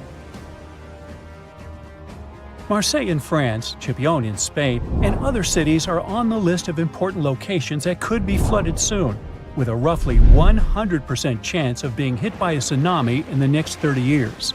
Statistics show that the wave will probably be more than 3 feet high. I know, it doesn't sound like much, especially since when we think about tsunamis, we imagine terrifyingly tall waves, like the one that hit Lituya Bay in Alaska. In that case, the wave was over 1,700 feet tall. But we must remember that even waves only 19 inches high can be dangerous to swimmers, because it's not the height of the tsunami that matters, but also the flow and movement of the water. Not to mention the flooding, which can damage beaches, harbors, and streets. If the coastline has a small harbor and the waterfront is exceptionally low, like Cannes, this natural disaster might be much more dangerous. Tsunamis around 6 feet high can lift cars off the ground, while smaller waves can create walls of water traveling at 40 miles per hour. Plus, there are these smaller events that might not wreck everything, but still can cost a ton of money. For example, large sandbars that move around on the ocean floor, like sand dunes shifting in deserts. They can mess up pipelines or deep-sea cables for internet and communications, and that ends up costing businesses and governments millions of dollars. That's why organizations like UNESCO are worried about the possibility of a dangerous tsunami hitting Europe soon. So they're doing everything they can to prevent apocalyptic scenarios, like what happened in 2004 when an earthquake off the coast of Sumatra, Indonesia, caused waves over 100 feet high in coastal communities, resulting in over 200,000 lives lost.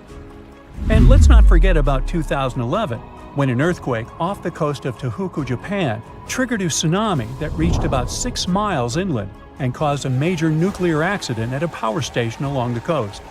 Over 16,000 people lost their lives in that tragedy, and the event resulted in billions of dollars in infrastructure damage. These disasters were huge wake-up calls, and we've come a long way since 2004. We're much safer today, largely because the tsunami warning system is highly effective at quickly detecting this dangerous situation. Unlike many other natural phenomena, a tsunami can be anticipated. We may only have a few minutes to act, but if we all know what to do, many lives can be saved. And in most parts of the world, sirens are commonly used to alert people to tsunamis.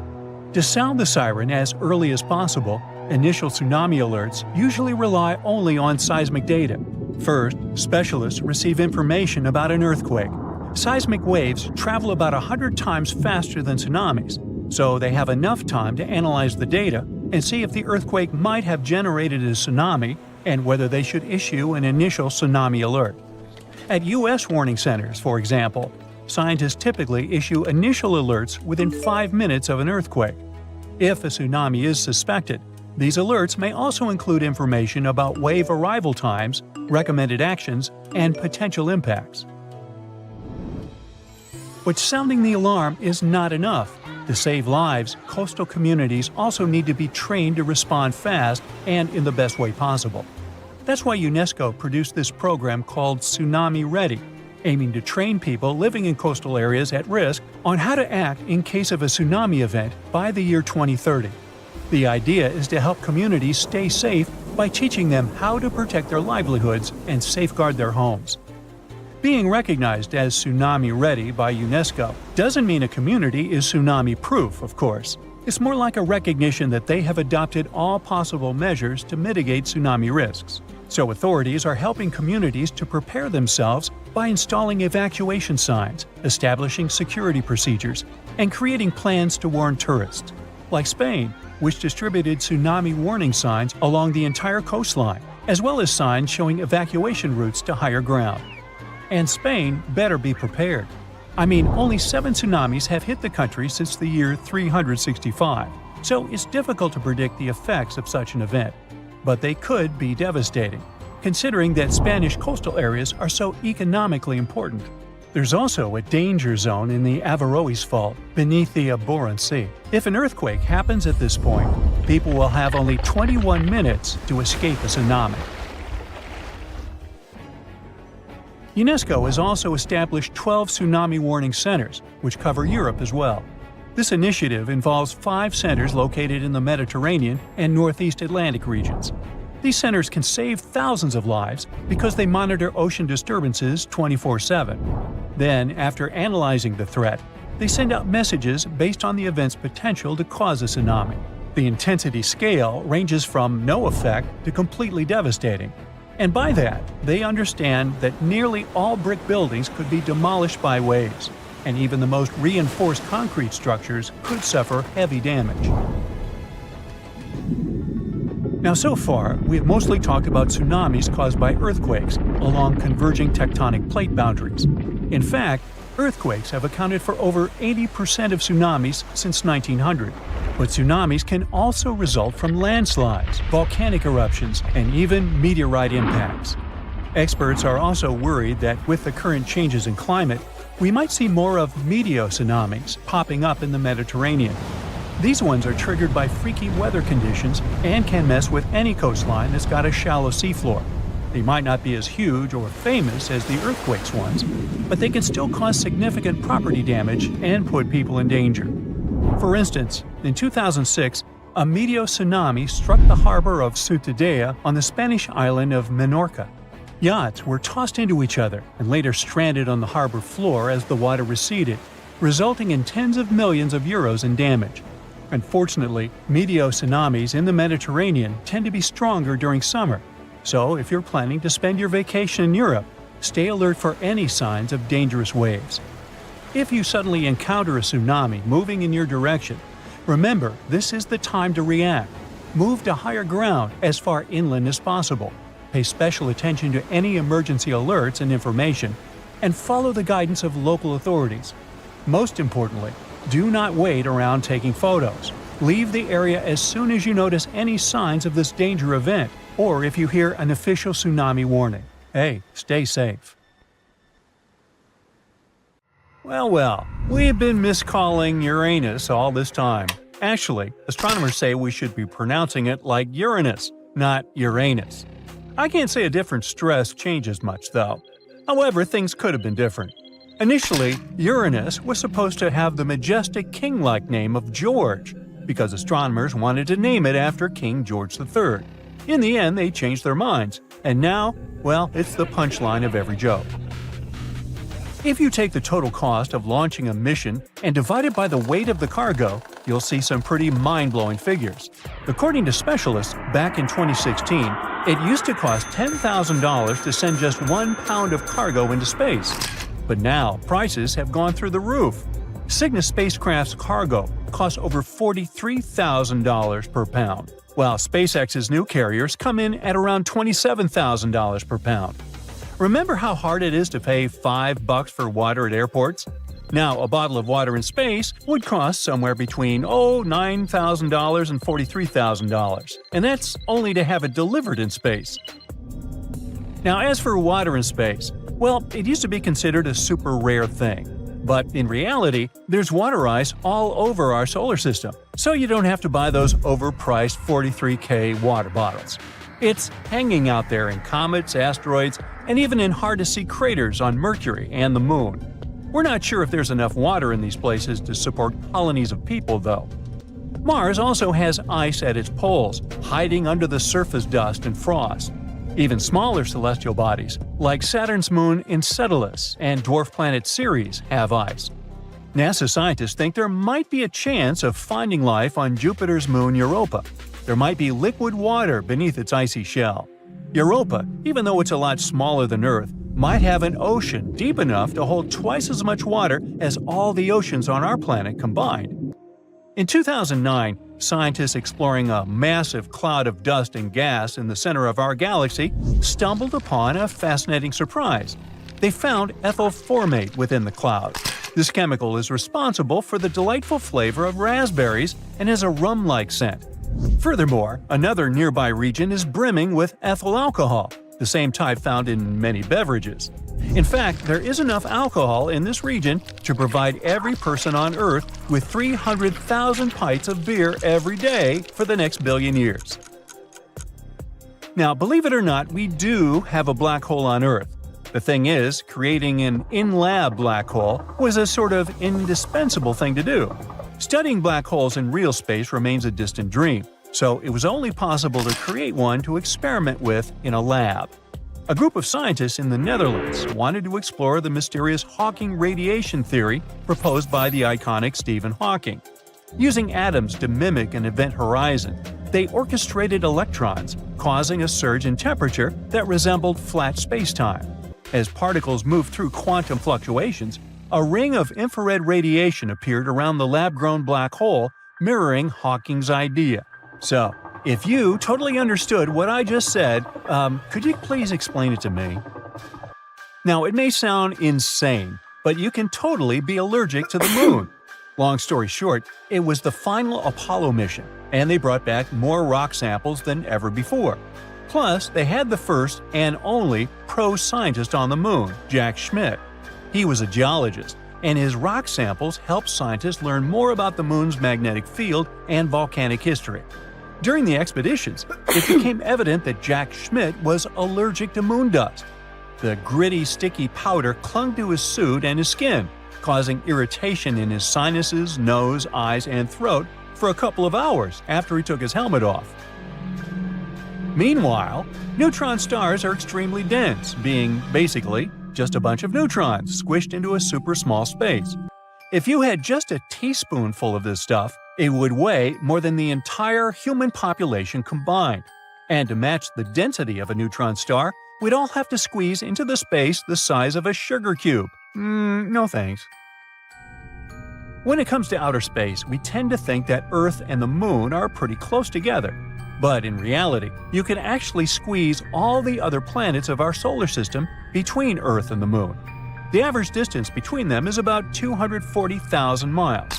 If you added up the diameters of the 7 planets, you'd still have some room to spare, about 5,000 miles. In 2011, scientists made a groundbreaking discovery of a massive reservoir of water in space. This water, equivalent to 140 trillion times all the water in Earth's oceans, could provide each person on our planet with a planet's worth of water 20,000 times over. This reservoir was located near a massive black hole drawing in matter and emitting energy, known as a quasar. The water was formed by energy waves colliding hydrogen and oxygen atoms together, and it was found around 12 billion light-years away. So, when the Curiosity Mars rover snapped its very first sunset picture in 2015, scientists were practically doing backflips from excitement. Turns out, sunsets on the red planet are anything but red. They're actually a stunning shade of blue. According to NASA, the reason behind this phenomenon is that the dust in Mars' atmosphere is like a magical filter that lets blue light shine through while blocking out those warm tones like yellow, orange, and red. Well, Venus is a slow spinner compared to Earth. It takes this planet 243 days to make a full rotation, and it spins in the opposite direction. But even though Venus takes longer to spin around, it zooms around the Sun in just 225 days because it's located so close. So, believe it or not, a year on Venus is actually shorter than its day. So, you might think that the night sky should be full of stars with no dark spaces at all. This idea is known as Olbers' paradox, named after German astronomer Heinrich Wilhelm Olbers. He thought that if the universe was infinite, unchanging, and timeless, then we should see stars everywhere we look. But it turns out that the universe is not infinite, unchanging, or timeless. Edwin Hubble discovered that the universe is actually expanding, and the leftover radiation from the Big Bang tells us that the universe is about 13.8 billion years old. Think of all the birthday candles. Ooh! So, the reason we don't see stars in every direction is because some stars are just too far away, or they haven't been around long enough for their light to travel all the way to us. During the Apollo 16 lunar mission, Ken Mattingly, the command module pilot, had a bit of a scare when he realized his wedding ring was missing. The whole crew frantically searched the spacecraft for it, but no luck. Finally, on day 9, while Mattingly was on a spacewalk, the ring was spotted floating out the hatch door. Charles Duke Jr. tried to grab it but missed. Luckily, it bounced off Mattingly's helmet into Duke's hands. It's cool they found the ring, but there are many other things people left up there. There's even a toothbrush floating around somewhere. Mercury is already the tiniest planet in our solar system, not counting Pluto, of course, and the second densest after Earth. And believe it or not, it's actually shrinking and getting denser. For a long time, scientists thought Earth was the only planet with tectonic activity. But that all changed when the Messenger spacecraft flew by Mercury, giving us a detailed scan of the whole planet. In 2016, Messenger discovered these cool cliff-like formations called fault scarps. Since they're still relatively small, scientists think they're pretty new, suggesting that Mercury is still contracting 4.5 billion years after the solar system began. And around 10 years ago, Australian astronaut Luca Parmitano went through a near-drowning experience during his spacewalk due to a water leak that went unaddressed. Nobody knew how it happened and why Luca ended up having water in his helmet. NASA was investigating the issue for months, but they were unable to determine the exact cause of the water entering Luca's helmet. At the end of December 2021, an underwater volcano with a rather exotic name, Hunga Tonga, woke up after several years of sleeping. It did that with so much energy and strength that people heard the eruption from over 100 miles away. Then it went back to sleep. But a couple of weeks later, it woke up again with a force 7 times greater than the first time. It broke the island above it in 2 parts. The lightning storm that started because of the eruption was the most intense in recorded history. The sound waves from the eruption traveled around the planet several times. Someone even heard a loud boom from it in Alaska. And it started the first known mega tsunami since ancient times. This tsunami took the lives of 2 people as far as Peru and caused trouble for 2 fishermen in California. But that's not all. This eruption could change the weather patterns on Earth for years. You may see the first proof in the summer of 2024, which is forecast to become much wetter than usual. Scientists believe the eruption was caused by gas building up to a critical point. Different minerals, including anhydrite quartz and sulfides, were building up for several months until they blocked the flow paths and sealed the gas within Hunga Tonga. Normally, when a volcano erupts, the fumes cause a temporary cooling effect on Earth's surface. But Hunga Tonga's eruption was different. It didn't produce much fumes, but released a massive amount of water vapor, roughly equal to 60,000 Olympic swimming pools. The intense heat of the eruption turned huge amounts of seawater into steam, which then blasted high into the atmosphere. All that water vapor ended up in the stratosphere, a layer of the atmosphere that's too dry to form clouds or rain. Scientists don't have any observations of volcanic eruptions like Hunga Tonga to predict its effects on our weather patterns. They can't tell exactly how long these effects might last either. This is because the only way to measure stratospheric water vapor is with satellites, which have only been around since 1979, and there hasn't been an eruption similar to Hunga Tonga in that time. Experts from different countries started analyzing satellite data right after the Hunga Tonga eruption. They wanted to find out how long water vapor would stay in the stratosphere, where it would go, and, most importantly, what this would mean for the planet. The first big result of the eruption, at least partially, was a huge hole in the stratosphere that was hanging on for several months in 2023. By the time it appeared, the water vapor had reached the polar stratosphere over Antarctica. In the following years, there wouldn't be enough water vapor left to enlarge this hole. It looks like Hunga Tonga will have just a minimal effect on global average temperatures. But there are some surprising, lasting regional impacts. One of the scientific models forecasts colder and wetter winters for northern Australia until about 2029. In North America, it predicts warmer winters, and Scandinavia could have even colder winters. This is just one study though, and one approach to understanding how the eruption of Hunga Tonga can change our weather. We do have at least one example from history when a volcano eruption changed the world. Over 2 centuries ago, in 1815, Mount Tambora erupted and caused the year without a summer. In the following year, the winter was unusually cold and wet weather across Europe and North America. A recent study confirms that 1816 wouldn't have been this cold without the volcanic eruption. The immediate effects of the eruption were catastrophic, with tsunamis destroying homes, claiming 10,000 lives and 80,000 more who fell ill in the aftermath. The eruption of Mount Tambora was one of the strongest in the last 1,000 years. It had ejected an enormous amount of sulfur dioxide into the stratosphere, which quickly spread across the world. It resulted in the coldest year in at least the last 250 years.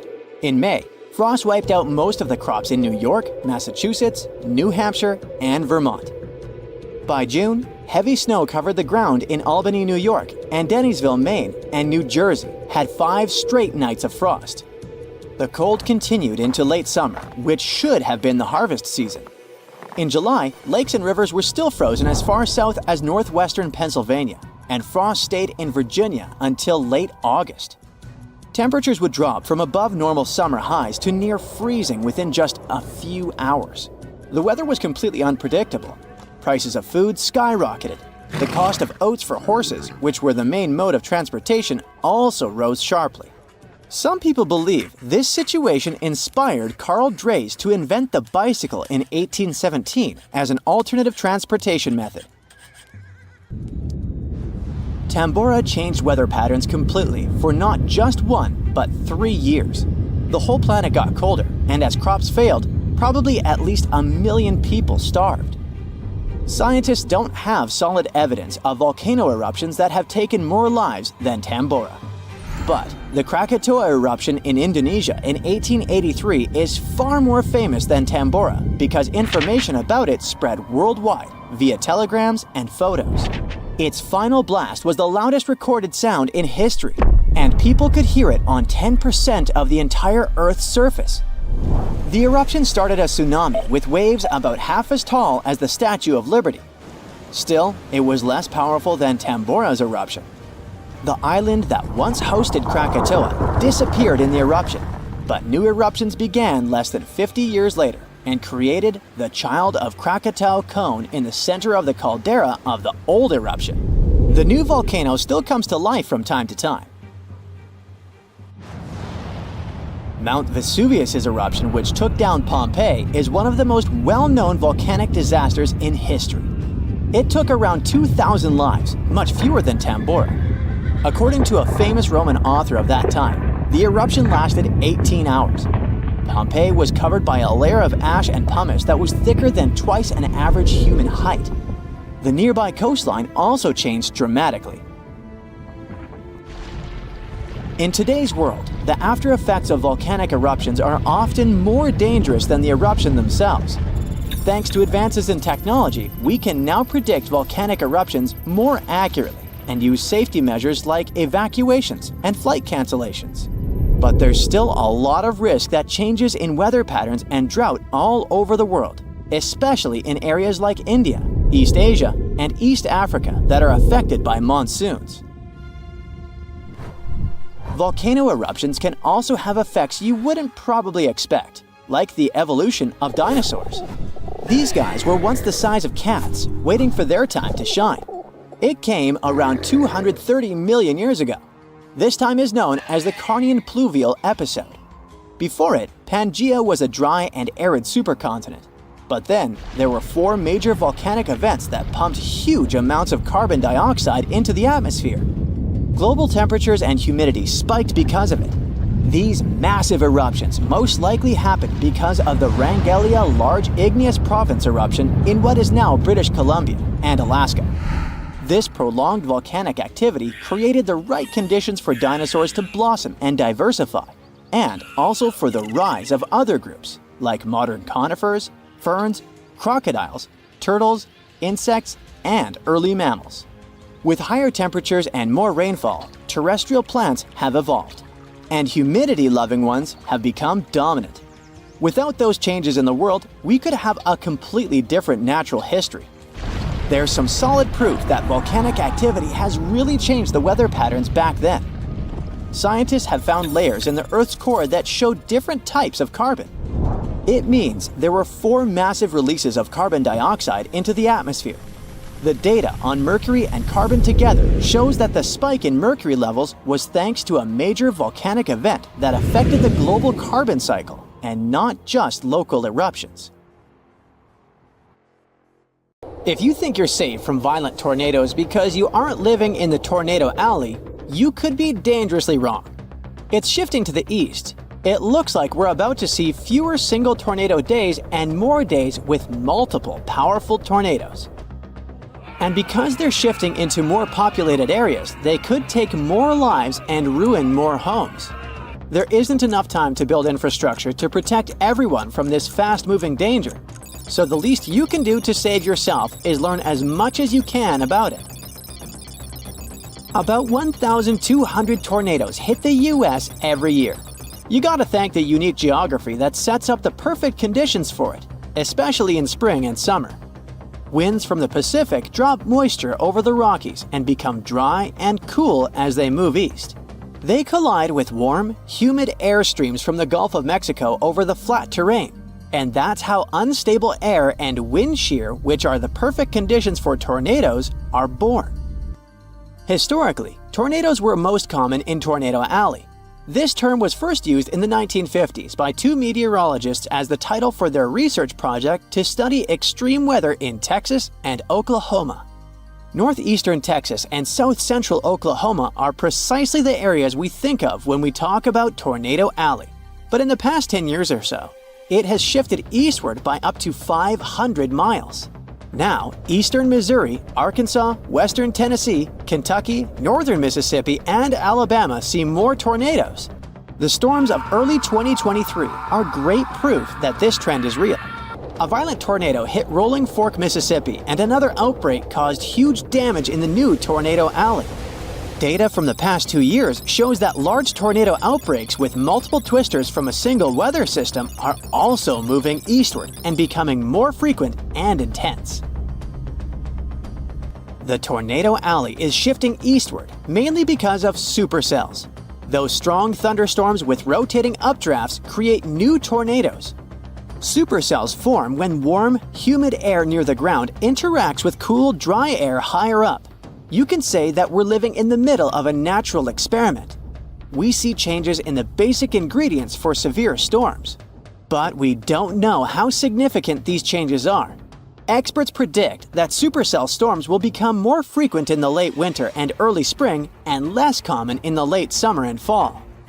The air in recent years is getting warmer and moister, and the interactions between air masses more and more common.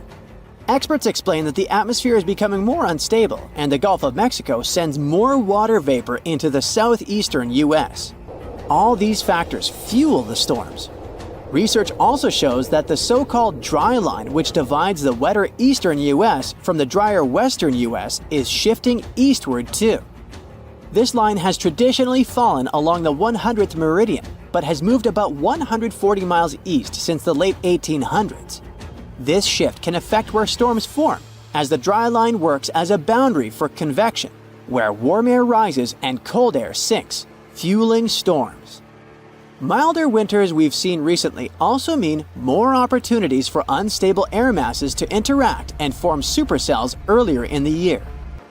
It's tricky to predict how the situation will change and how dangerous it is, because we don't have that much data on how weather patterns affect such short-lived events as tornadoes. The U.S. National Weather Service only began keeping tornado records in 1950, and they didn't catch many tornadoes in remote areas. Data shows that the number of days with tornadoes each year has decreased, but there's more tornado activity on those days when they do occur. The records also show that some years, tornadoes take the lives of up to 20 people across the U.S., and in other years, they take over 100 lives. But now, there are more people living in the paths of tornadoes because the U.S. population has more than doubled since 1950. And the Southeast, where tornado activity could go up, has way more residents now. Texas and Oklahoma are well prepared with tornado shelters. But areas in the Southeast are less equipped. Plus, there are many mobile homes in the Southeast which are vulnerable to windstorms. Tornadoes in this region often strike at night, and they are 2.5 times more likely to cause fatalities. We could possibly have more events like the 2008 Super Tuesday tornado outbreak. It hit the southern U.S. and lower Ohio Valley, and over just 15 hours, 87 tornadoes rushed through the area and caused massive trouble. 57 people lost their lives across 4 states and 18 counties, and many others were injured. The tornadoes were fueled by strong low-pressure systems that brought record warmth. There were supercells and rotating winds that produced these violent tornadoes. Early on February 5th, a squall line developed from eastern Texas to Missouri and moved east. One of the most intense tornadoes traveled 122 miles over 2 hours. By the early morning of February 6th, the severe weather threat shifted to the eastern U.S. It caused wind damage as the cold moved out to the Atlantic, with snow and freezing rain from Iowa to Quebec. It ruined many homes and even swept some of them from their foundation, made mobile homes fly, blew many vehicles and tractor trailers off Interstate 40, and threw some cars on trees. There were wind gusts over 50 miles an hour from Arkansas to Indiana, hail the size of softballs, toppled trees, and power outages everywhere. Some areas were flooded because of heavy rains and melting snow. All this led to over 1,000 flight cancellations at Chicago's O'Hare and disruptions at Toronto's airport.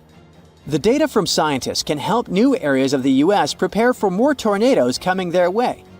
The people in authority will also need to improve community shelters and warning systems and educate the locals on tornado safety. You can also get prepared by learning 3 basic rules: get in, get down, and cover up. When you hear the warning for an upcoming tornado, get into the most interior room in your house and stay away from doors and windows. If you have a basement or an underground tornado shelter, hide there. If not, just be on the lowest floor possible. You can use whatever's at hand to protect yourself from debris. Clothing, pillows, blankets, a mattress, or a bulky table. Anything will do. There's a tip that says that the bathroom is the safest place to hide.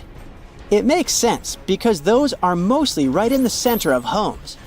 In March 2023, a man and his girlfriend in Rolling Fork, Mississippi survived a tornado in their bathtub.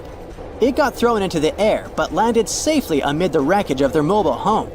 But there's actually nothing extra safe about being in a bathtub with a mattress. Closets and walk-in showers that are deep inside the building can also offer good protection. Don't use elevators. You can get trapped inside if there's a power outage. Stay in your shelter until you're sure the tornado threat is over. If you can, listen for updates from the National Weather Service, local radio, or TV. Multiple tornadoes can hit the same area, so it might not be safe to leave even after one has passed. When you do leave your shelter, be very careful. There could be flooding, debris, collapsing buildings, and blocked roads. Stay away from fallen power lines and puddles with wires in them, and don't use matches or lighters in case of gas leaks. Stay away from damaged buildings as they could collapse at any time. Being in a car during a tornado isn't much safer than being out in the open or in a parking lot. Many people get injured trying to drive away from storms. Tornadoes can produce hailstones the size of softballs and can easily smash a windshield. If you find yourself outside when a tornado hits, try to get inside any building you can find. If that's not possible, get as low as you can. Even a ditch or culvert can be safer than your vehicle. Living on our beautiful planet might seem safe, but only until you start thinking of all those dangers lurking just around the corner or in the vast darkness of the cosmos. Let's see what may eventually lead to the end of planet Earth. With each new potential threat, it gets more and more terrifying. Consider yourself warned. First of all, let's talk about hypercane. This natural disaster can get really extreme. A hypercane is a theoretical hurricane of unsurpassed power. It would occur if the ocean became overheated as a result of climate change, or a massive volcanic eruption could trigger it. In any case, these conditions would create a hurricane, which, unlike regular hurricanes, would stretch way beyond the lower stratosphere. The speed of such a storm would reach 500 miles per hour. The pressure inside the hypercane would be so low that it wouldn't let it wear out as quickly as other hurricanes. The hypercane could last for weeks on end. But the worst thing? It would likely damage or even destroy part of Earth's ozone layer, and the hole could be the size of the entire North American continent. Then we've got super destructive tornadoes. A tornado is a violently rotating column of air. It usually extends from a thunderstorm and is in contact with the ground.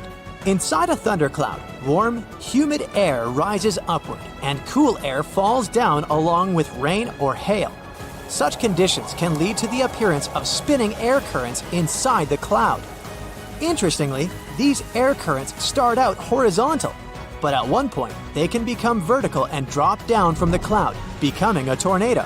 Some tornadoes are narrow, rope-like swirls, but others turn into wild funnels. Tornadoes are ranked with the help of the enhanced Fujita scale. A weak tornado normally lasts for a few minutes and doesn't move faster than 100 miles per hour. The next level is a strong tornado. Such whirlwinds can last for 20 minutes or so and have winds of up to 200 miles per hour. And then we can also have violent tornadoes. Those can last for more than an hour and move at a speed of between 200 and 300 miles per hour. On average, around 1,000 tornadoes occur in the USA every year. There's even a region that got named Tornado Alley. It's a 10-state area in the Midwest, but tornadoes can happen in any state. One of the most destructive natural disasters was the tri-state tornado in the USA. It was the world's longest-lasting single tornado that traveled 220 miles through Missouri, Illinois, and Indiana. At the same time, the average tornado's path is usually no longer than 5 miles. But what if one day, a tornado much bigger and way more powerful than any we've experienced before swiped through countries and continents? It would leave behind total destruction and devastation. And how about a supercell thunderstorm?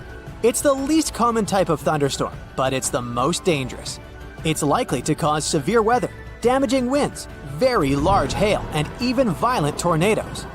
What makes supercells unique is a deep and persistent rotating updraft called a mesocyclone. Supercells can potentially last for hours and cause great havoc.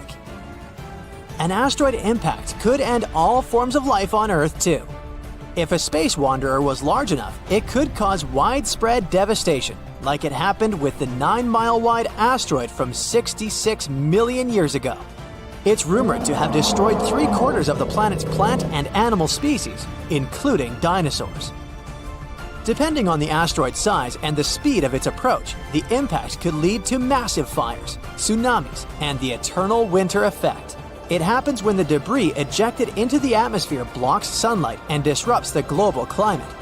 Luckily, we'd probably notice such a large asteroid coming close to our planet with the help of our equipment long before the collision and would have enough time to get rid of this threat. It would be our very own sun that would bring our world to an end. Our star is a gigantic, constantly changing ball of molten gases. Every once in a while, it spews out bursts of energy, solar flares. They often go hand in hand with something called coronal mass ejections. Those are giant bubbles of ionized gas that can accelerate to incredible speeds. The most powerful volcanic eruptions pale in comparison to solar flares that release 10 million times more energy. Within a few minutes, one solar flare can give out billions of tons of charged particles. Solar flares are also insanely hot, with the temperatures reaching several million degrees Fahrenheit. Astronomers believe that such bursts of solar radiation happen when the sun's magnetic field gets twisted in some regions. At one moment, all the pent-up energy is released. The star sends out light and particles, mostly electrons and protons. Most solar flares last for minutes, but some continue for hours. Scientists classify solar flares depending on how brightly they shine in X-rays. You aren't likely to notice the tiniest flares if you don't have special equipment. Medium solar flares lead to fleeting radio blackouts at the poles, but nothing too serious. It's X-class flares people should worry about.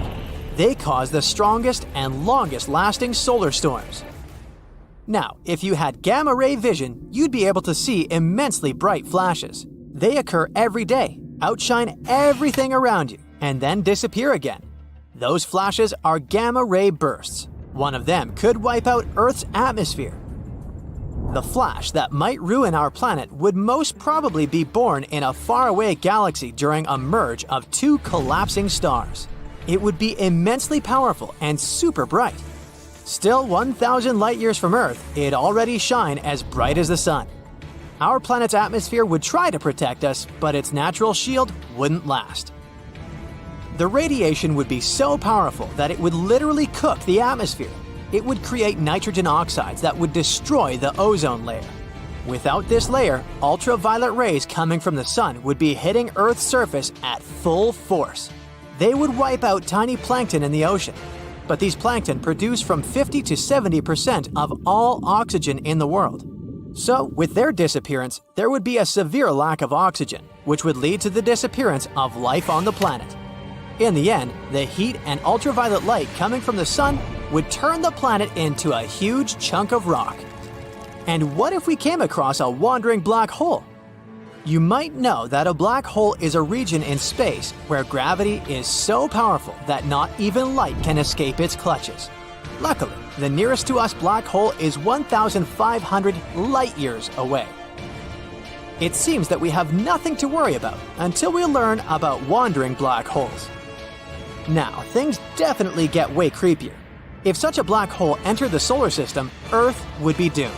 We wouldn't stand a chance against this space monster. In 2020, 13 wandering black holes were spotted not so far away from our planet. But not far away in space terms means around 1 billion light-years away, so we've got some time left. Plus, the possibility of such a disaster is very, very low. One day, a rogue planet might push Earth out of the habitable zone and into an extreme orbit farther from the sun.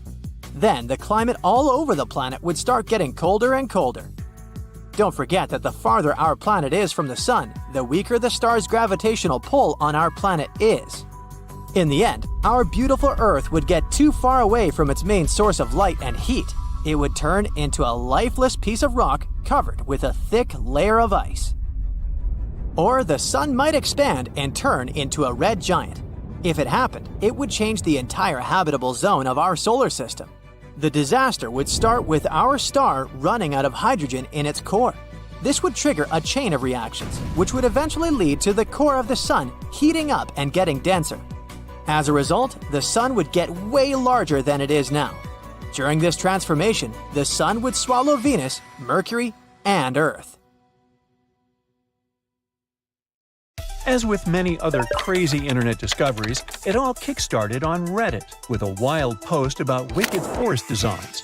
Just take a gander on Google Earth and hit up the history tool to watch epic transformations from barren valleys to densely populated areas teeming with lush green tree plantations. Currently, Uruguay has approximately 2.7 million acres of artificial forests. Just to put that into perspective, it would take you around 15 to 20 minutes to walk across 1 acre, depending on how fast your pace is. You could spend a lifetime just walking around those artificial Uruguayan forests. But how did they emerge, and how did they reach this scale? So there's this process called afforestation, where trees are planted in previously non-forested areas. This initiative was implemented as part of a larger plan to increase the country's forest cover, resulting in Uruguay now exporting an impressive $2 billion worth of wood pulp annually. Despite native forests only covering 5% of the country, these artificial forests occupy a significant 6%. Another cool thing about these forests is that they have special trees that originally couldn't be found in Uruguay. It was decided to plant eucalyptus trees there, as they show impressive results in terms of how fast they grow. A tree can get through a whole cycle, from a little plant to one ready to be harvested, in as little as 10 years. Yeah, not as impressive as bamboo, that grows a couple of feet a day, but still faster than a common Uruguay tree called the Tree of Heaven, which takes about 25 years to get full-sized. By the way, it's considered pretty fast too. Now this funky forest in Japan is literally turning heads. In the Miyazaki Prefecture, there's a group of Japanese cedar trees that are causing a buzz with their unique concentric circles reaching toward the sky. A recent aerial photo captured these crop circles, and now everyone is scratching their heads trying to figure out how they came to be. But fear not, there's no extraterrestrial invasion involved. It turns out this cool formation was actually a carefully planned project from almost half a century ago. Back in 1973, researchers planted these trees in specific radial increments to create these mesmerizing circles. I mean, 50 years ago, Google Earth was nowhere around. But looking at that forest, You might think that the Japanese have been preparing to boast their forest on the internet for half a century. Now, what's even more fascinating is how the trees grew in a curved shape, spreading out in an unexpected way.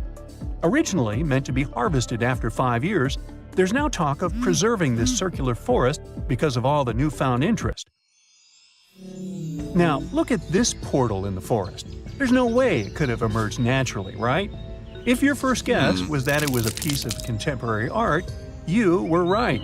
So, this portal is located in southern Estonia, and it was created by Finnish artist, this guy. This portal is far from being his only creation. He's had other crazy projects too. Like, he once sailed to Estonia in a boat made of bark. He also chopped down a forest plot, sorted all the materials for months, and then made an installation the same size as the original plot. There was even a time when he cut a line in ice with a chainsaw and ended up in a freezing swamp. This guy definitely knows how to surprise people. Most of his works are nature-related, so you probably shouldn't be surprised that this forest portal is yet another creation of his. What do you think the artist wanted to convey through this portal? Let us know in the comments. Trees are something that are definitionally straight, right? Well, not as long as you're in the crooked forest in Poland.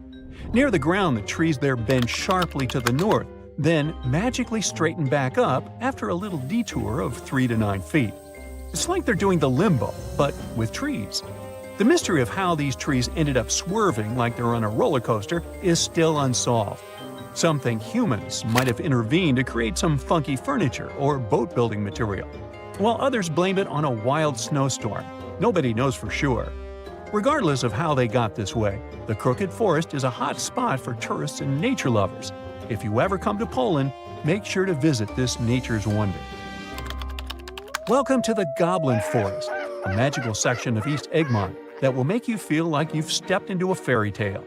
This enchanting forest, also known as the Kamahiwa, is famous for the abundance of gnarly kamahi trees that give the whole place an eerie yet stunning vibe. As you hike through the Goblin Forest, you'll be surprised by lush greenery, moss-covered trees, and falling rays of sun that create a truly enchanting atmosphere.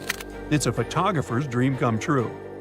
Now, while you might not find real goblins or mythical creatures in the forest, yeah, I know, it's a bummer, you will still encounter a variety of native bird species. Birdwatchers will be in heaven spotting all the feathered friends flitting about, and all that alliteration.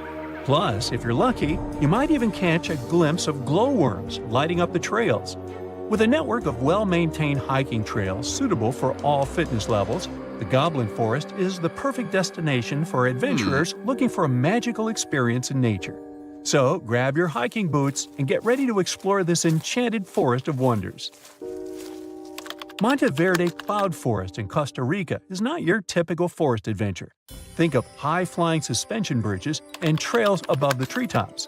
On foggy days, you can wander through misty clouds for a mystical vibe. This nature reserve is called a cloud forest, and it's a real scientific definition. Cloud forests differ from your average ones in several aspects. First, they're usually evergreen forests that are like tropical oases, with a constant veil of low-level clouds covering the canopy. The next thing that's different is moss. It's so abundant there that these places are sometimes even nicknamed mossy forests. Going back to Monteverde Cloud Forest, however, it's more impressive if you visit it on a foggy day. But even on clear days, the views of the lush greenery are absolutely stunning. Now, if a regular forest sounds a bit boring to you, our planet has something more fun to offer. How about an underwater forest? Whether you're a local Oregonian or just passing through, Clear Lake is definitely a dive spot you've got to check out. True to its name, Clear Lake lives up to its reputation, with crystal-clear waters boasting up to 100 feet of visibility. It's like swimming in a massive pool. But brace yourself, because it's a chilly 38 degrees Fahrenheit all year round. Nah, I wouldn't venture in there. It's more adapted for penguins, I guess. Well, never mind. This lake is special because of its history. It was formed over 3,000 years ago by volcanic activity that redirected a river, preserving ancient trees that you can still see standing tall underwater today. There's this section known as underwater forest, where you can see ancient trees deep down. An underwater forest walk sounds fancy, doesn't it? And in Madagascar, there's not a forest, but an avenue of trees. But the trees are so majestic, this avenue can rival with the coolest actual forest. I'm talking about these awesome, gigantic baobab trees. Picture this, an 850-foot stretch of road lined with 20 to 25 massive baobabs, towering at about 100 feet tall. In terms of height, it's as if this alley was packed with many Rio's Christ the Redeemer statues. Even a 6-foot guy would feel insecure there.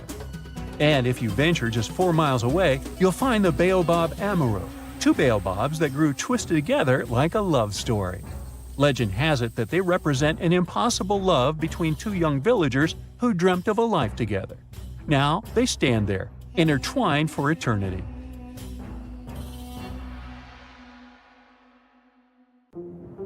So in Westbrook, Maine, people saw an enormous ice disk in January 2019. This disk was like a wintry carousel. It was spinning away in the Penobscot River.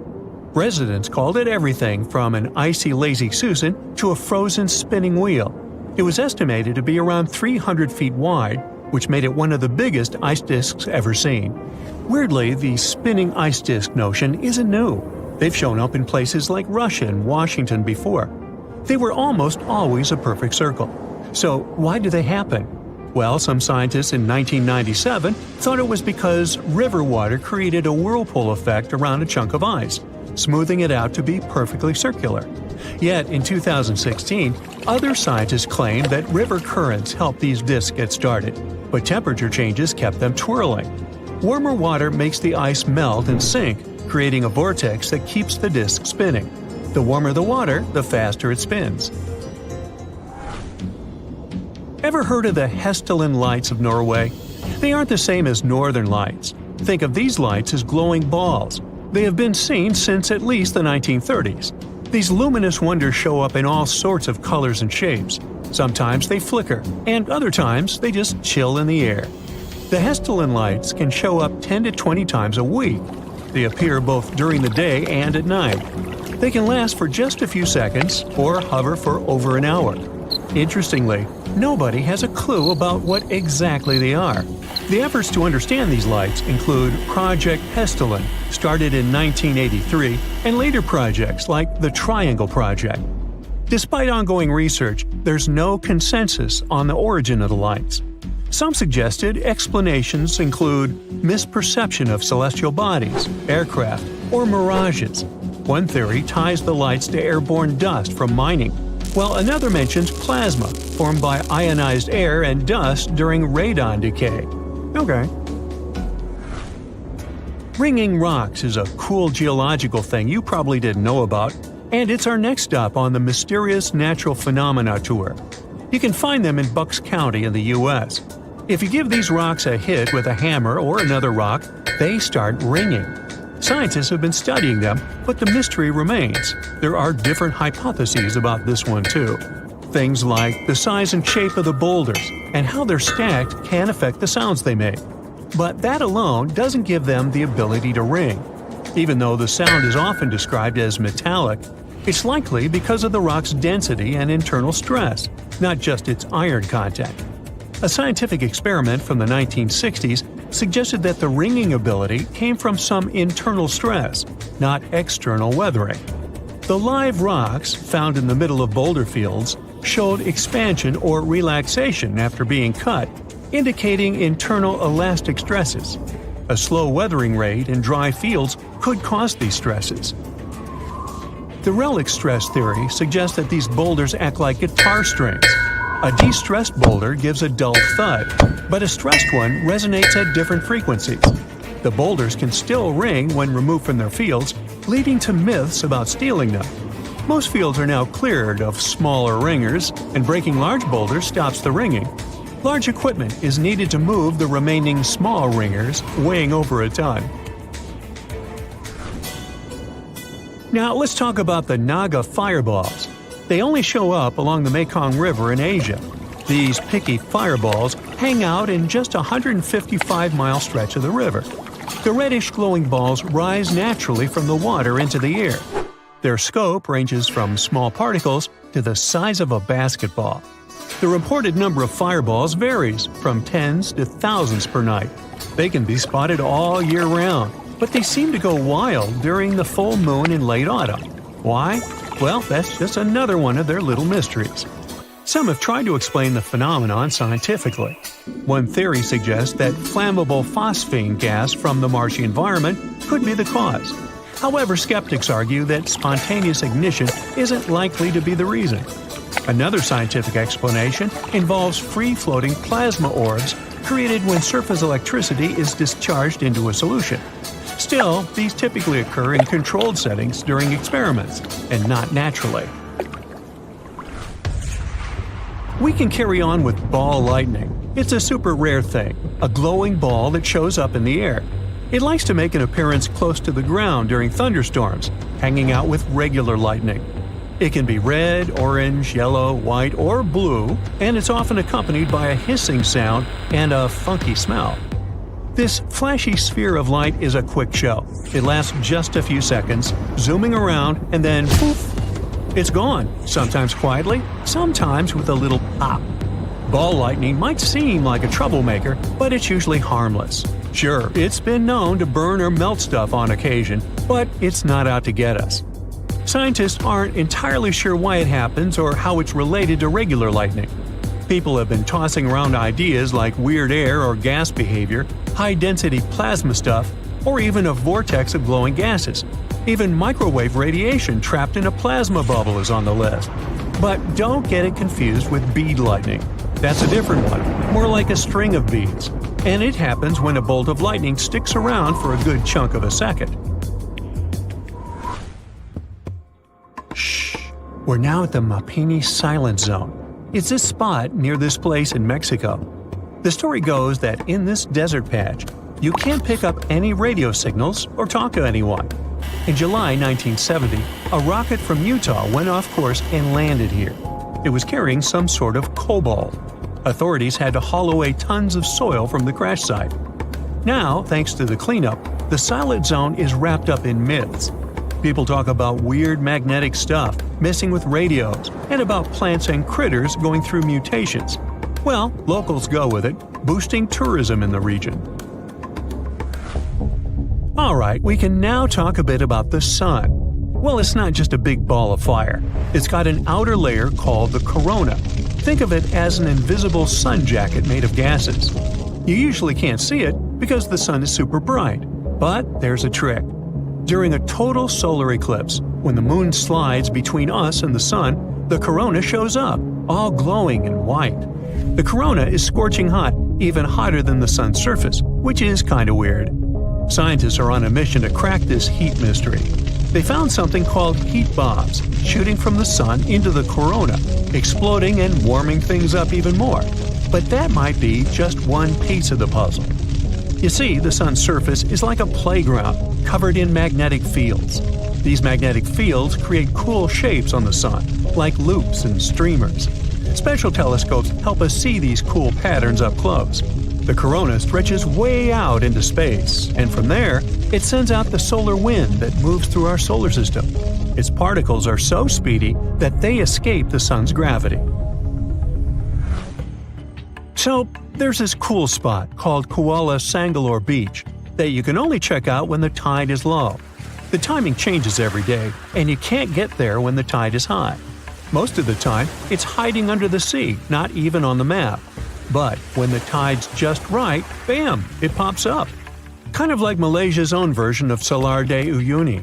People call it the mirror of the sky because when it's not underwater, it turns into a giant reflection of the sky.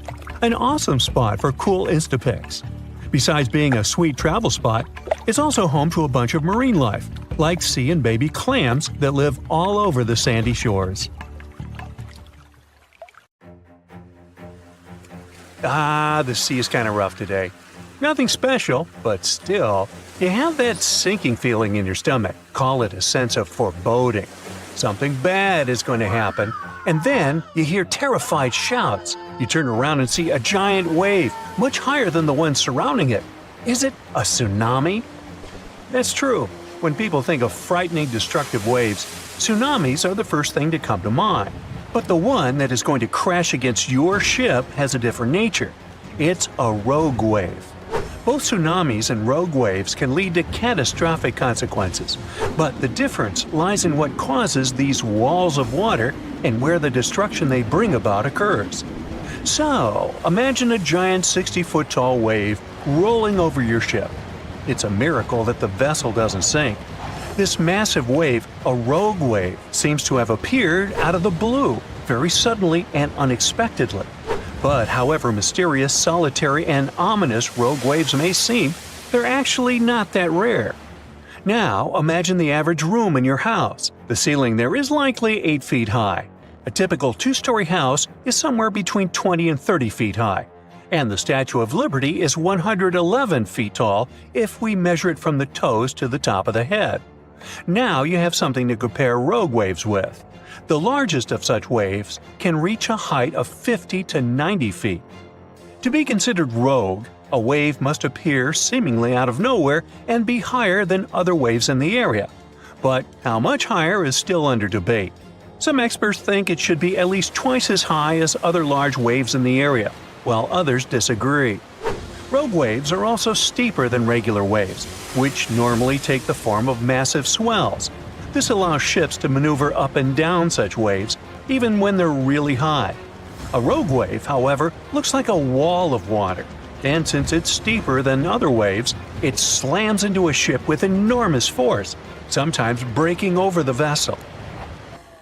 Another reason why rogue waves are a mystery is that no one has ever filmed the formation of such a wave and followed its life cycle.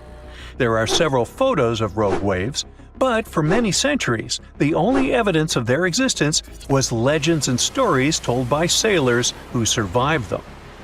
Scientists are still not sure how rogue waves form, but one theory involves wave reinforcement. It happens when two waves interact and their heights get combined. So when a 15-foot wave passes over a 30-foot one, let's do the math.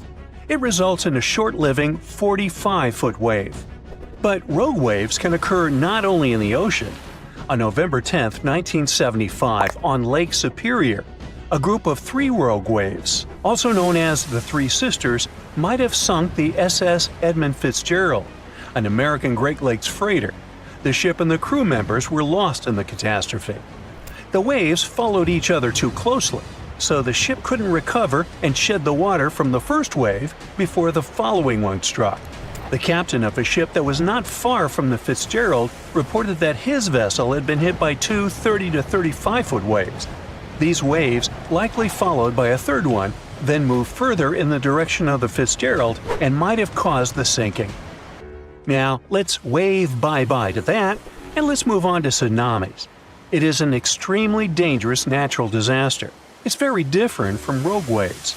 In most cases, a tsunami is caused by an underwater earthquake. Usually, when a tsunami is born, it's just a few feet high. But the closer it gets to the shore, the larger it grows. Soon it enters shallow waters and starts to slow down. The first tsunami wave crashes against the shore. Its top moves faster than the bottom, and that's what makes the wave so high and steep. The lowest point of the wave gets to dry land first.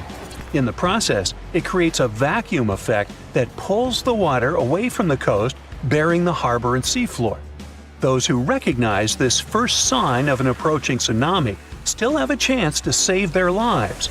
5 minutes later, an enormous wall of water hits the shore and wipes out everything in its way.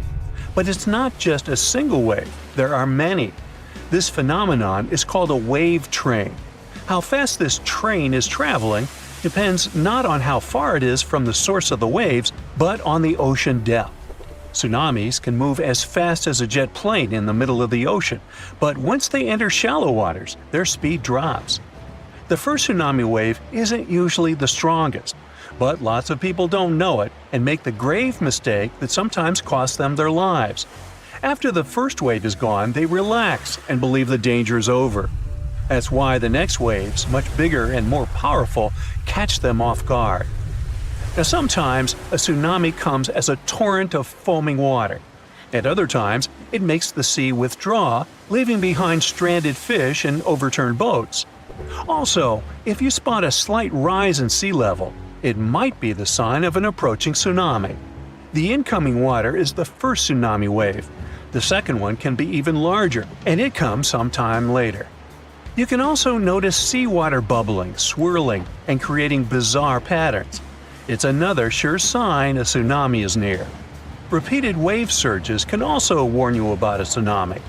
If you see unusual swells coming at regular intervals, it might be time to evacuate to high ground. Surprisingly, some of the largest tsunami waves in the world were caused by landslides. For example, a landslide in Lituya Bay in Alaska formed a megawave, one of the largest ever recorded. Its height was 1,720 feet. The mega tsunami surged over the headland, washing away trees, plants, and soil down to bedrock.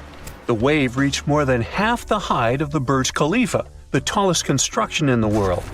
When a third of the East Molokai volcano in Hawaii caved in and collapsed into the Pacific Ocean, it triggered a tsunami the size of one of the tallest buildings in the world, Shanghai Tower. The wave was around 2,000 feet high. Another bizarre and dangerous ocean phenomenon is square waves. They appear when two different wave patterns crash into each other at 90 degrees. It often happens near peninsulas or land where two different seas or oceans meet. This phenomenon does kind of look spectacular, but only if you're watching it from the shore. Don't even think about getting in the water to play with such waves. Cross currents in that spot can easily pull even a skilled swimmer under the water. Square waves have caused many shipping accidents over the years, too. And if you see wild, choppy waves carrying ocean debris and seaweed, stay out of the water too. It can be a sign of a strong rip current. That can carry you far away into the ocean. And now, let me tell you about a much larger, I would even say planet-wide phenomenon called Rossby waves. There are two kinds of such waves, oceanic and atmospheric. But since we're talking about ocean waves, yeah. Slow-moving Rossby waves are totally different from ocean surface waves. They don't look like those waves that break along the shore. No, Rossby waves are giant movements of the ocean stretching horizontally across the planet. They can span hundreds of miles in a western direction and are so massive they can change the climate conditions of our planet. They contribute to high tides and even flooding in some areas all over the world. The movement of Rossby waves are complicated and depend on the location.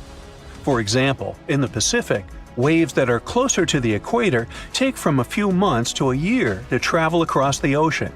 At the same time, waves further away from the equator often need more than 10 years to make this journey. So, as it goes by, be sure to wave. Imagine sitting at home, drinking coffee, and watching a new episode of your favorite series. And suddenly, boom, crash! What's happened? Nothing terrible, just a meteorite that has just crashed into your kitchen after breaking the roof. You might think this story is entirely made up. But that's what actually happened in New Jersey during the Eta Aquarid meteor shower, which is active from April 19th to May 28th and peaking on May 5th through 6th. The space rock itself was the size of a pork roll sandwich. It was also pitch black and weighed almost 4 pounds. It slammed through the roof and hit the wooden floor, ruining it. When the inhabitants of the house found the rock and touched it, it was still warm. Luckily, the thing wasn't radioactive and there was no one at home at the time this intruder arrived. But the most shocking thing about this meteorite? Astronomers believe it might have come from a cosmic snowball traveling far, far away from Earth. To explain this, I'll have to tell you a bit more about the Eta Aquarid. This meteor shower is famous for its fast meteors, leaving long, glowing trails. It's produced by Comet Halley, completing its orbit around the Sun every 76 years. The comet hasn't visited Earth since 1986 and won't come back until 2061. Right now, it's somewhere near the constellation of Hydra, which is more than 100 light-years away from our planet. Every year, Earth has to pass through trails of debris left by the comet. They collide with our atmosphere, disintegrate, and create beautiful, colorful streaks in the night sky. And it happens every time Halley returns to the inner solar system. Its nucleus sheds a layer of ice and rock into space, and some of it reaches our planet. The Central New Jersey authorities believe the meteorite that sneaked into the house originated from that meteor shower. But I feel that you might be pondering another question that confuses many people. What's the difference between all those space bodies? I mean, there are so many of them flying out there. Meteors, meteorites, asteroids, comets. Ugh. Okay, let's figure it out together. An asteroid is a rocky body orbiting the sun. It's usually not very big and quite inactive. Comets are different. They're covered with ice that normally evaporates in sunlight, forming a coma, which is what a comet's atmosphere is called. This coma consists of dust and gas. A comet also has a tail that is made of dust and/or gas too. A meteoroid is a small part of a comet or asteroid that orbits the sun. If this meteoroid manages to sneak into Earth's atmosphere and vaporize there, it's a meteor. It's often called a shooting star. And finally, if a meteoroid manages to survive the passage through our planet's atmosphere and lands on Earth's surface, it becomes a meteorite. If you think such space guests are a rare occurrence, that's not exactly true. Every day our planet is hit with more than 100 tons of sand-sized particles. About once a year, a large, car-sized asteroid enters Earth's atmosphere, turns into an impressive fireball and burns, luckily, before reaching the surface of the planet. And every 2,000 years or so, a meteoroid the size of a soccer field hits Earth, causing a lot of damage. And now, imagine this. A huge, really ginormous asteroid is approaching our planet. There's no one on Earth to predict its appearance. Neither is there anyone to stop it. That's why soon, the asteroid crashes into the surface of Earth. The force of the collision is so powerful that the space visitor doesn't stop until it gets through the crust to a depth of several miles. The impact leaves a crater of more than 100 miles across. Thousands of cubic miles of solid rock instantly turn into vapor. The crash sets off a series of natural disasters that erase 75% of life on Earth. The creatures that were close enough to see the crash don't survive for longer than a few seconds. Even closer to the impact crater, the ground is covered with thousands of feet of hot ash, grit, and rubble. Several seconds later, everything for many miles around bursts into flames. What doesn't burn down within the next several minutes after the collision faces a different, even more terrifying fate. The asteroid causes a monstrous, largest ever tsunami. A recent study claims that it was thousands of times more powerful than any wave people have ever seen. The tsunami was so devastating, it eroded seafloor sediments half a world away. The team of scientists even remodeled the events of the first 10 minutes after the impact, and the model showed that the asteroid had produced waves up to 30,000 times greater than one of the largest tsunamis people have ever recorded, the one in the Indian Ocean in 2004. You've probably already guessed that I'm talking about a real-life event, namely the asteroid collision that wiped dinosaurs off the face of the Earth. The Chicxulub asteroid, as we now know it, is believed to come from the outer reaches of the solar system. This space body was at least 6 miles across. It crashed into the shallow seawaters near the Yucatan Peninsula. The impact was so powerful that it left its signature on the face of the planet. In 2021, researchers found out that the collision had carved mega ripples into Earth's crust in the region of modern-day central Louisiana. But such devastating events, when an object that large threatens Earth's inhabitants, happen very rarely, once every few million years. Space rocks smaller than 80 feet usually burn up in the atmosphere of our planet, causing little to no damage. If a rocky meteoroid larger than 80 feet but smaller than half a mile across was to hit Earth, it would cause local damage to the impact area. As for a space rock with a diameter larger than half a mile, it'd likely have worldwide effects. And these space bodies aren't even the largest. For comparison, asteroids populating the main asteroid belt between Mars and Jupiter can be as huge as 580 miles across. But you can breathe out. They're too far away, and don't pose any threat to our planet. All the time, our scientists keep learning more and more about hazardous asteroids and comets. They have even established a Planetary Defense Coordination Office, aka PDCO. It ensures that potentially hazardous objects get detected as early as possible. An object is considered potentially hazardous if its orbit is predicted to bring it within 5 million miles of Earth. It should also be large enough to reach the surface of our planet, over 100 feet across. Interestingly, a meteorite impact isn't the worst thing you need to worry about. Some scientists warn that the most dangerous thing is the shock wave produced by a meteor breaking apart in the atmosphere. For example, one meteor, which originally was an asteroid the size of a 6-story building, entered our planet's atmosphere in February 2013 and broke apart 15 miles above the ground. This generated a shockwave that was equivalent to a ginormous explosion. An even larger space visitor was called the Tunguska meteorite. It was also 10 times more energetic. It broke into pieces over the Tunguska River in June 1908, flattening 500,000 acres of forest. If the meteorite hadn't been so huge, this event would have gone undetected because of the remote location where it all happened. So it's a good thing that 90 to 95% of meteors don't survive the fall through our planet's atmosphere. Only those that are made of stronger materials make it so far. Most meteorites, though, are thought to come from comets, which are way more fragile than asteroids. We should also consider the speed of a meteor. If one is approaching Earth at a slower speed, it's more likely to survive the collision with the atmosphere of our planet. It means that the meteor won't burn completely, and some of its remains will reach the ground. Now, have you ever wondered about the longest time it rained nonstop? Even an hour of rain could be a big deal if you're hanging out in a dry spot like the Atacama Desert in South America. It can set a record for that place. But in super rainy spots like the Amazon rainforest, having 40 days of rain in a row might not even turn heads. Interestingly, we only have rainfall records where people live and keep track. Many towns and cities skip the whole rain data collection thing. Plus, there are so many places on Earth where nobody lives, like rainforests or the open ocean. So our rainfall knowledge is a bit patchy. Now, if we were to talk about records, Hawaii has a couple. People there have some seriously long rainy days, especially on islands where winds come from the mountains. From 1939 to 40, they recorded 331 days in a row with measurable rainfall. If you're a person who likes to watch the rain at home with a cup of tea, this might sound ideal to you. But we need to see the sun at least occasionally. Getting some sun is good for your body and soul. Obviously, you get vitamin D. Just 5 to 15 minutes of sunlight a few times a week can make a real difference. And have you ever heard the phrase sunny disposition? Researchers found that people feel down when there's not much sun around. Sunny days make us happier. Sunshine boosts your serotonin, which fights off bad moods.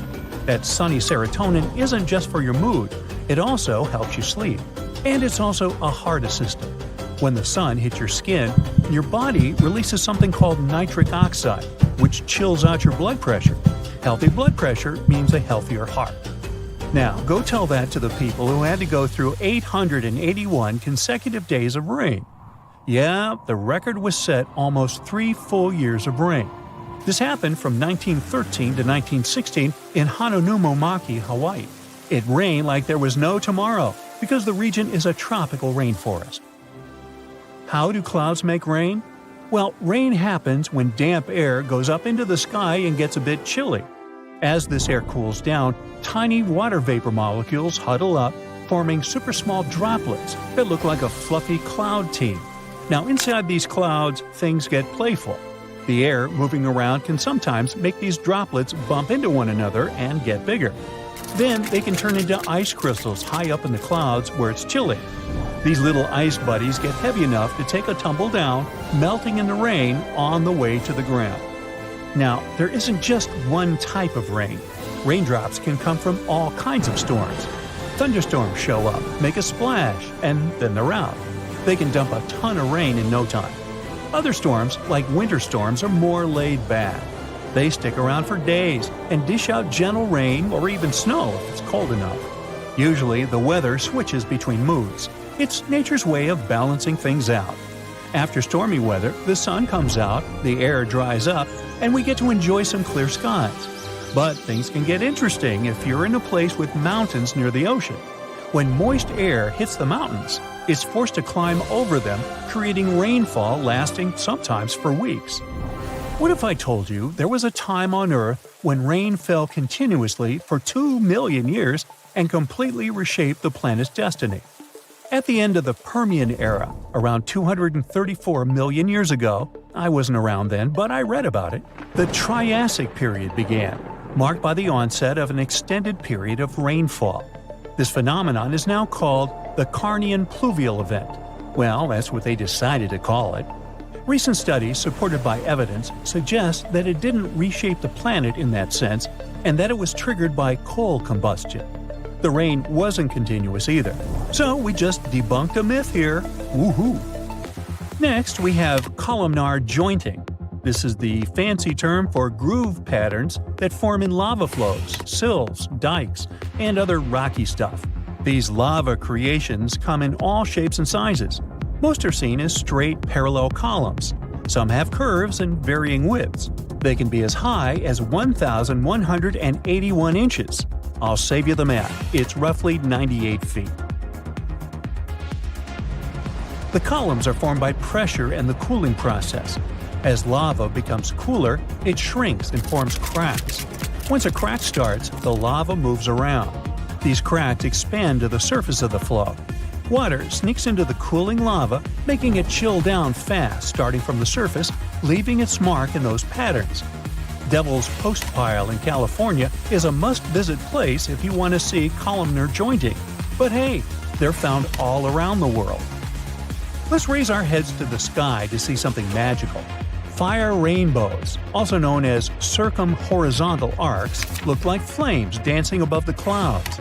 To see these eye-catching arcs, you need a special cloud type called cirrus clouds and the sun at least 58 degrees high in the sky. It's a VIP collaboration between sunlight and clouds. Let's break it down further. Take London, for instance. It's around 51 degrees north. Now, sorry Londoners, no fire rainbows for you. Now we move to deep waters to see underwater crop circles. These are giant circular patterns found in 1995 near the shores of southern Japan. Locals were baffled. They dubbed them mystery circles, as if the ocean had a secret talent for sand art. The mystery was solved in 2011. The unlikely artist turned out to be a tiny pufferfish, just 5 inches long. The researchers found out that males were on a mission, spending a solid 7 to 9 days building their circles by swimming in and out and using their fins to carve valleys into the sandy floor. They decorate the peaks of their creations with bits of shells and corals, turning their sandy canvases into masterpieces. Okay, they don't do it for the sake of art. The curious circles have a purpose. The sandy center of the circle serves as a nest. Male swimming moves mix things up, getting sand particles just where they need to be. When a lady pufferfish swims by, the male twirls and dances, swirling sand around. If she is impressed and thinks he is the one, she lays her eggs in the sandy heart of the circle. There you go, another happy ending. Now let's look at frost flowers. You might have seen thin sheets of ice that look like delicate petals and sometimes pop up from the stems of plants. The ice is about as thick as a credit card. It forms when the weather is cold outside. The soil is damp but not frozen, as well as plant stems. Not all plants produce these frost flowers, and the conditions must be just right. Here's how it happens. The water inside a plant stem gets pulled up from the ground. When it freezes, it expands and cracks the stem vertically. As it hits the chilly air, it turns into ice. As more water gets pulled up through the crack, it keeps pushing out super thin layers of ice. Whether a frost flower looks like a narrow ribbon or a wider one depends on the length of the crack. And the way it curls and shapes itself into these petals is random, or the reason might lie in the difference in friction along the sides of the crack. These frost flowers are unique and delicate, and they don't last long. They melt or just disappear quickly. To spot them, keep an eye out for tall grass, especially in places that don't get mowed much. Pay attention to purple ironweed, blackberries, and wing stems.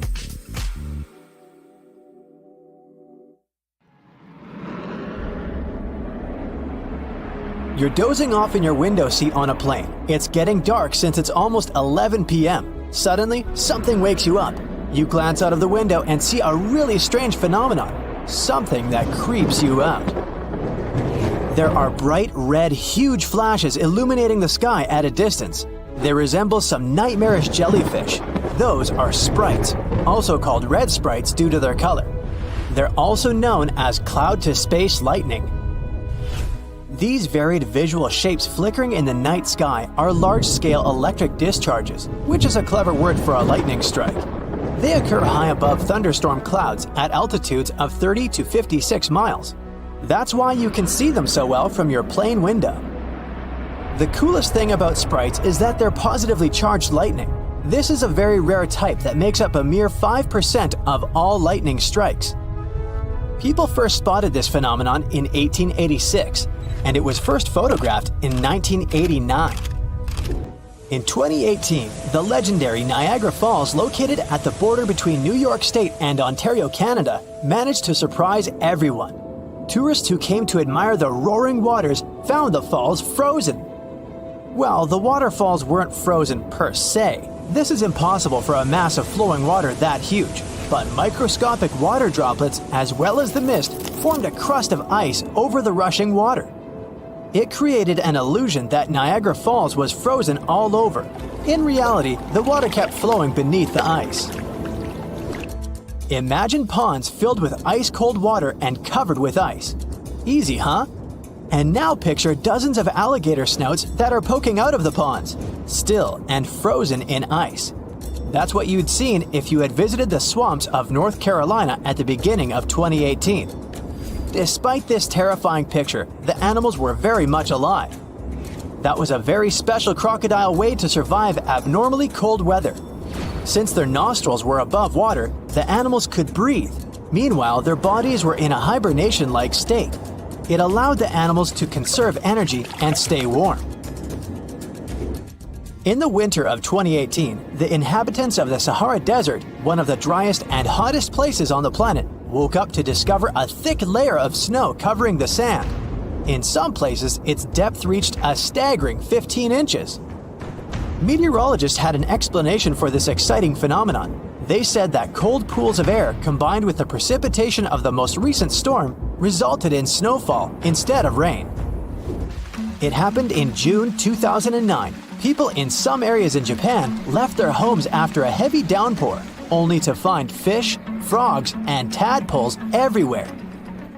Fields, roads, lawns, and house roofs were littered with these creatures. One man even found 13 carp on and around his truck.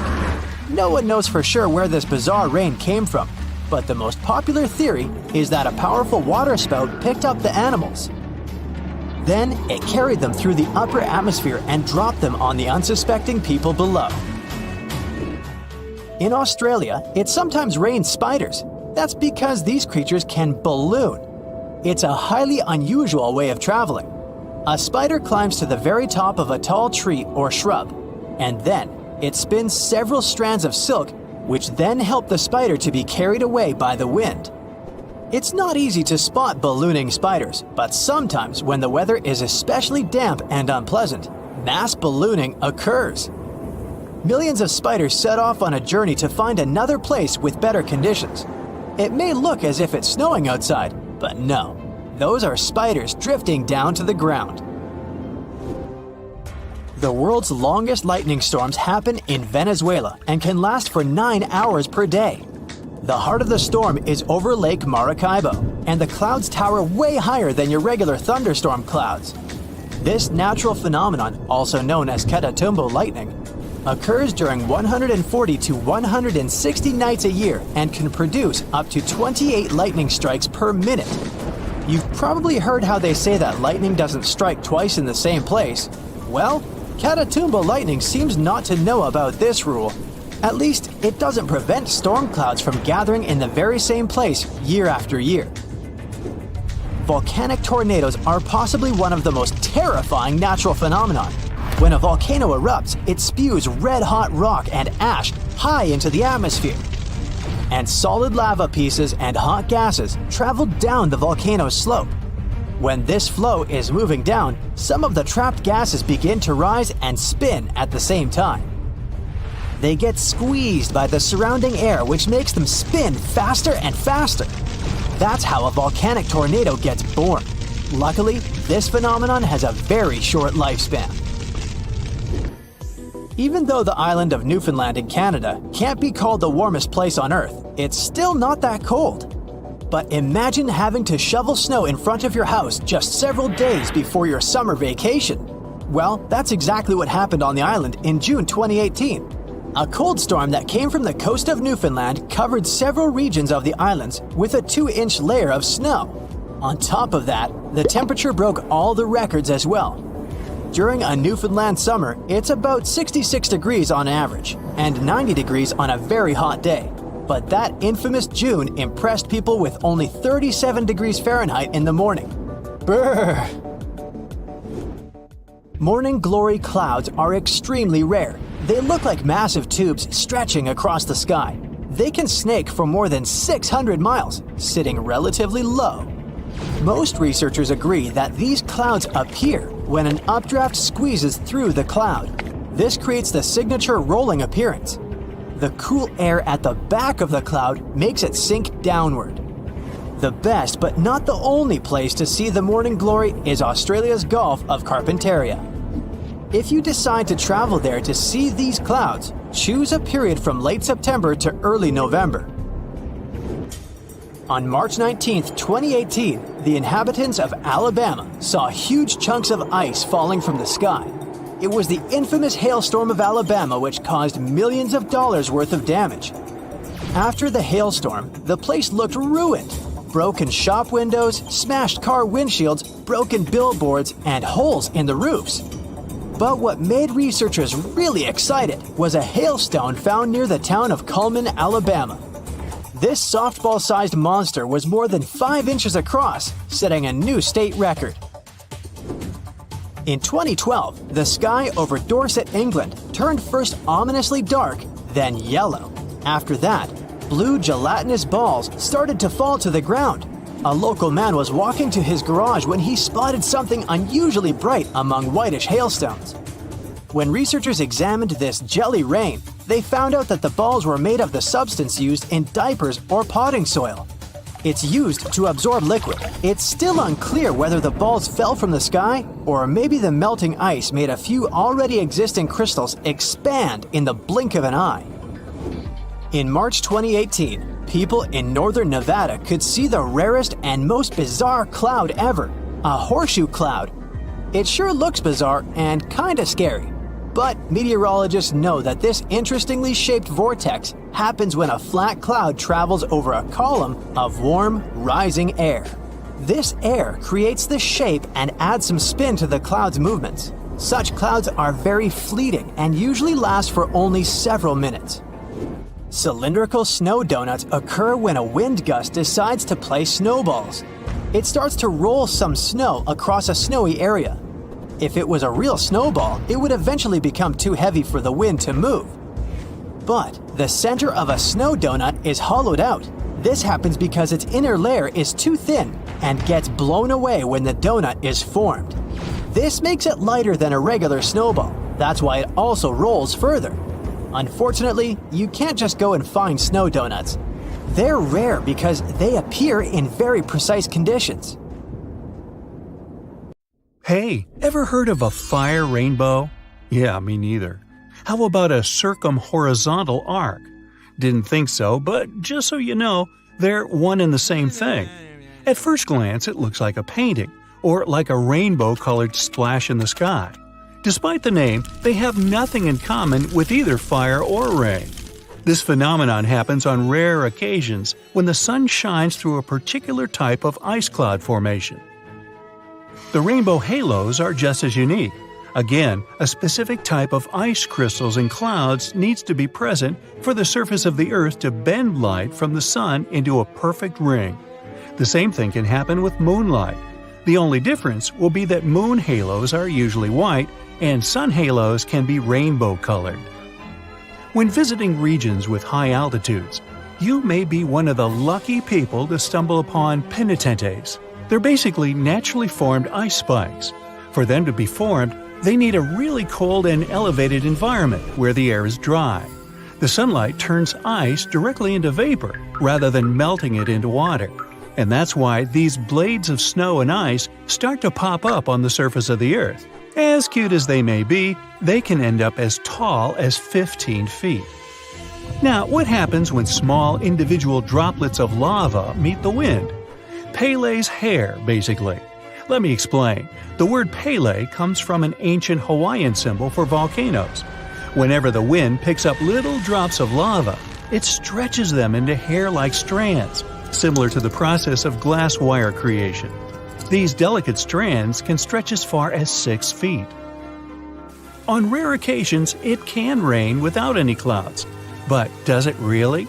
Let's look at the science behind this rare phenomenon. It's sometimes called a sun shower, just because it looks like the rain is falling straight from the sun. Let's be clear though, there is no way rain can ever come down directly from a star. Rain clouds are at a bit of a distance from that specific location. With sun rays being angled, the clouds become out of sight. Add a little wind to blow the rain in your direction and ta-da! You get sun showers. Located in Bolivia is a place called Salar de Uyuni. It's the largest salt flat in the world. It's also the home of half of the world's lithium, which is a crucial component for making batteries. But what else is so special about this place? Well, whenever the rain season comes, it turns this piece of flat land into a perfectly reflective mirror lake. What comes to your mind when you hear about the Blood Falls? A horror movie? Well, they are merely a series of waterfalls located in one of the driest regions of Antarctica. They emerge from an underground lake filled with a special kind of bacteria. These little organisms use sulfates as fuel instead of sugars, which makes them very intriguing for scientists. The water contained in this lake is so full of iron that it basically just rusts when it meets the air. Hence, the reddish color of the waterfall, which also gives it its trademark name. Okay, we all know the song, but it's not really made up. There is actually such a thing called a desert rose. It's not a plant though, but a unique form of the mineral gypsum. It develops in dry sandy places that can occasionally flood. This constant switching between a wet and dry environment lets the gypsum crystals emerge between grains of sand, trapping them and forming a rose-like shape. Ever heard of the Eye of Sahara? Scientists are still trying to figure out how it was formed. You can only see it if you fly above it, but it's basically a naturally formed dome that dates back to approximately 100 million years ago. And no, I wasn't around then. It has a rough diameter of 25 miles and consists of a bunch of concentric rings. The biggest one, or the central area, measures about 19 miles in diameter. Astronauts were some of the first people to notice it, and it's been studied ever since. In fact, even to this day, when landing in Florida, they know they're almost home when they see the Eye of Sahara. One of the most beautifully colored trees in the world is located in the Philippines and Indonesia. It's called the rainbow eucalyptus.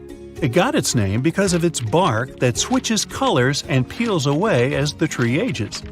The bright green bark is the youngest, as it contains a substance called chlorophyll, usually found in leaves. It then switches to purple and then to the color red.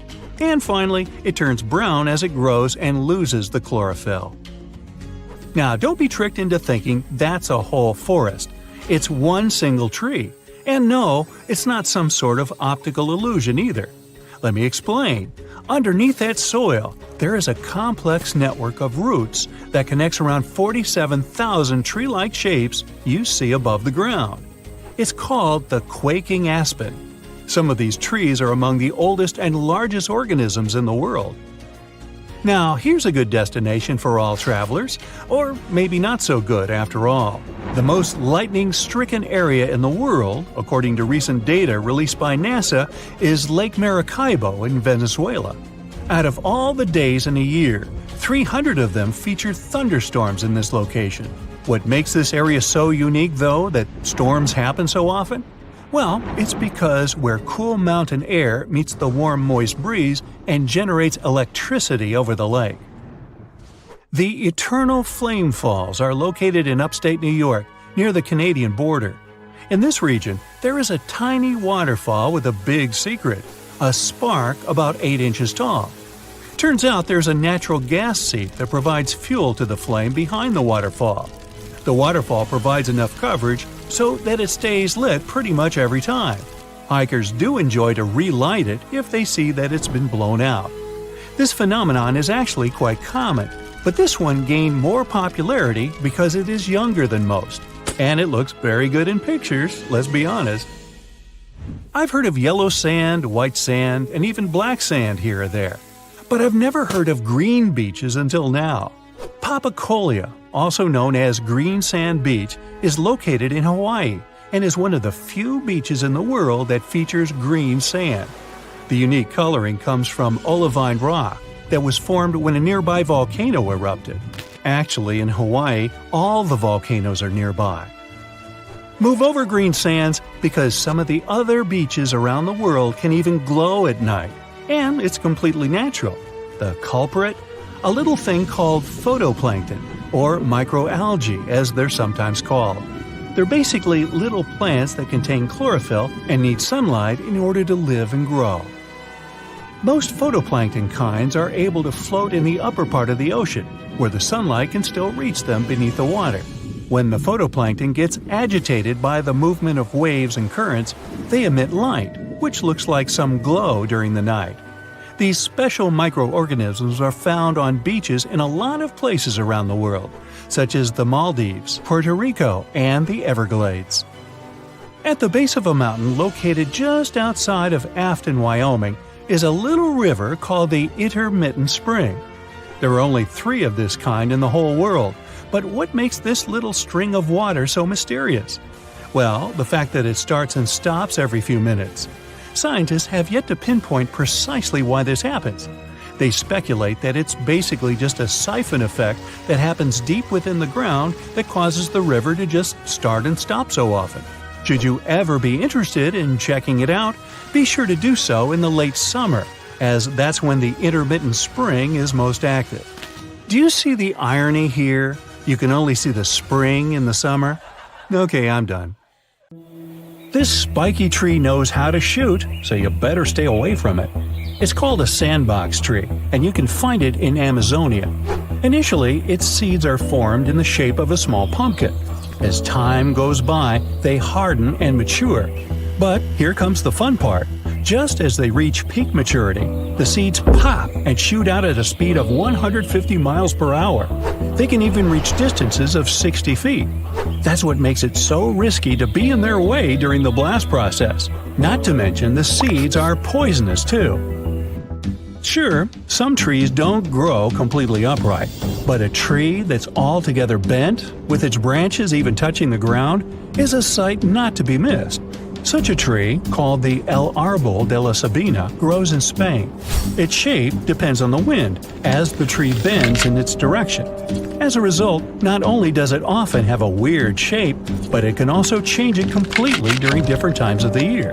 This flexible tree can reach more than 26 feet in height and tends to grow in the most improbable of locations, like on rocks. Now, how about a tree that's as old as dinosaurs? Discovered in 1994, the Wollemi pine tree species can be seen in the Blue Mountains of Sydney, Australia. It dates back to over 200 million years, so it's easy to believe dinosaurs might have even roamed around it. Since these trees are endangered and only 100 exhibits exist to this day in the wild, the scientists don't feel like disclosing their location. They want to make sure the trees are well preserved. Also, they're important for science, as studying them may help us uncover new information on the Earth's past. The bark of the tree can teach us many different things, like different temperature periods or exposure to various chemicals. The tree of life gets its name because it's able to withstand difficult conditions and actually thrive. Located in the desert outskirts of Bahrain, the Prosopis cineraria has a very deep root system, which allows it to survive in the scorching heat. The scientists still can't find out how it manages to get sufficient water. It's so special that it gathers over 50,000 tourists each year. La India Dormida in Panama is a mountainous area that's shaped like the body of a sleeping girl. It's part of a bigger, mysterious region called La Val de Anton, one of the largest inhabited dormant volcanoes in the world. And it has some pretty weird trees too, square ones. even the rings of these trees, meaning the interior of their trunks are the same shape, with sharp edges, sometimes even at a perfect 90-degree angle. Researchers have tried to piece together why these trees grow in this particular shape. They even tried taking samples of some of the trees and planting them elsewhere to see if they retain that shape. It wasn't the case, so it's clear that the odd shape of the trees has something to do with the valley itself. Some people believe that a local farmer might have originally planted the trees in boxes, forcing the trees to grow like that to reduce lumber waste, since round trees often end up being cut in sharp angled pieces. One of the oldest and biggest trees in the world is found in the Sequoia National Park of the United States. It's called General Sherman and stretches at 275 feet. It's almost as big as the Statue of Liberty. Its circumference is equally as impressive, as near the ground it is around 102 feet around. As for its age, we can only guess it to be between 2,300 and 2,700 years. It's an old tree. There are a lot of beautiful species of trees out there, but none as striking as the rainbow eucalyptus found in the Philippines. It almost looks hand-painted because of its multicolored layers of bark. This tree also shades its layers irregularly, which means it shows a lot of colors at once, from green to blue, then purple to orange, and then finally reaching brown.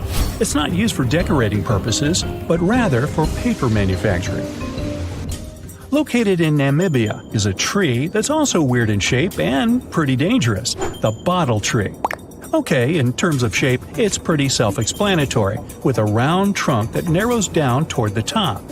But the milky sap harvested from the tree is extremely poisonous. Legend has it that local hunters used to dip their arrows in it for added efficiency. It does look really beautiful during bloom season, with flowers that grow in pink and white with a red center. Now, to see a crooked tree every now and then isn't so special. But to see a whole forest of them, you'd have to travel to the Polish town of Gryfino. Near it, there is a forest made out of 400 oddly shaped trees. They've been curved with mechanical intervention. They didn't just grow like that, but their purpose remains a mystery to this day. Some have said it's because the wood from the trees was intended for furniture, or even for the construction of boats. But either way, the forest was eventually abandoned.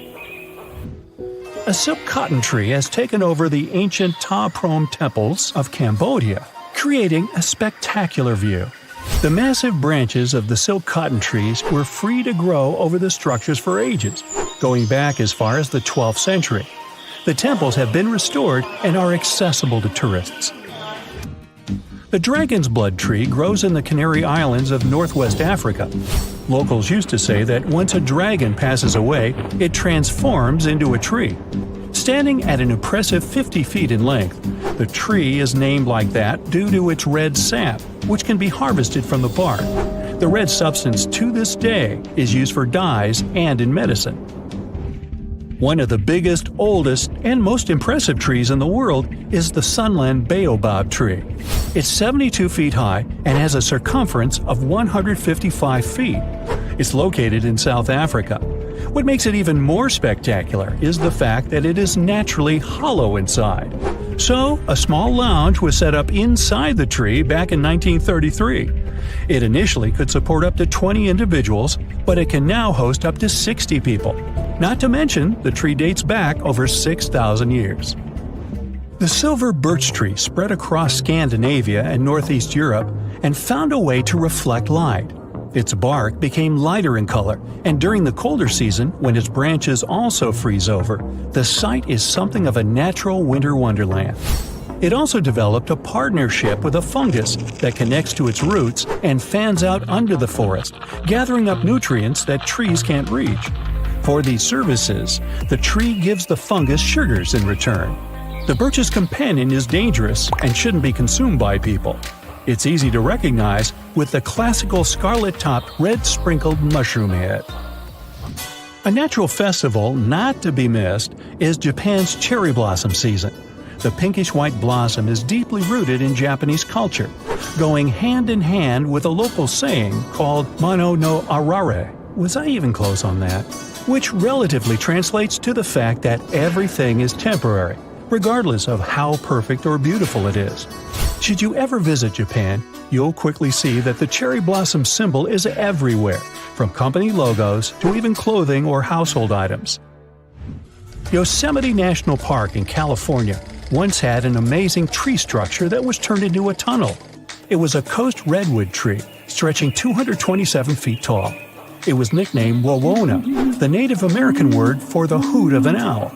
The tree fell in 1969 because of a heavy snow, but it survived as an ecosystem for animals, plants, and insects. It's now called the fallen tunnel tree. One tree species known as Verkapasvivervet, well, you read it, is the rarest plant on Earth. The Guinness World Record book recorded one single tree of its kind off the coast of New Zealand.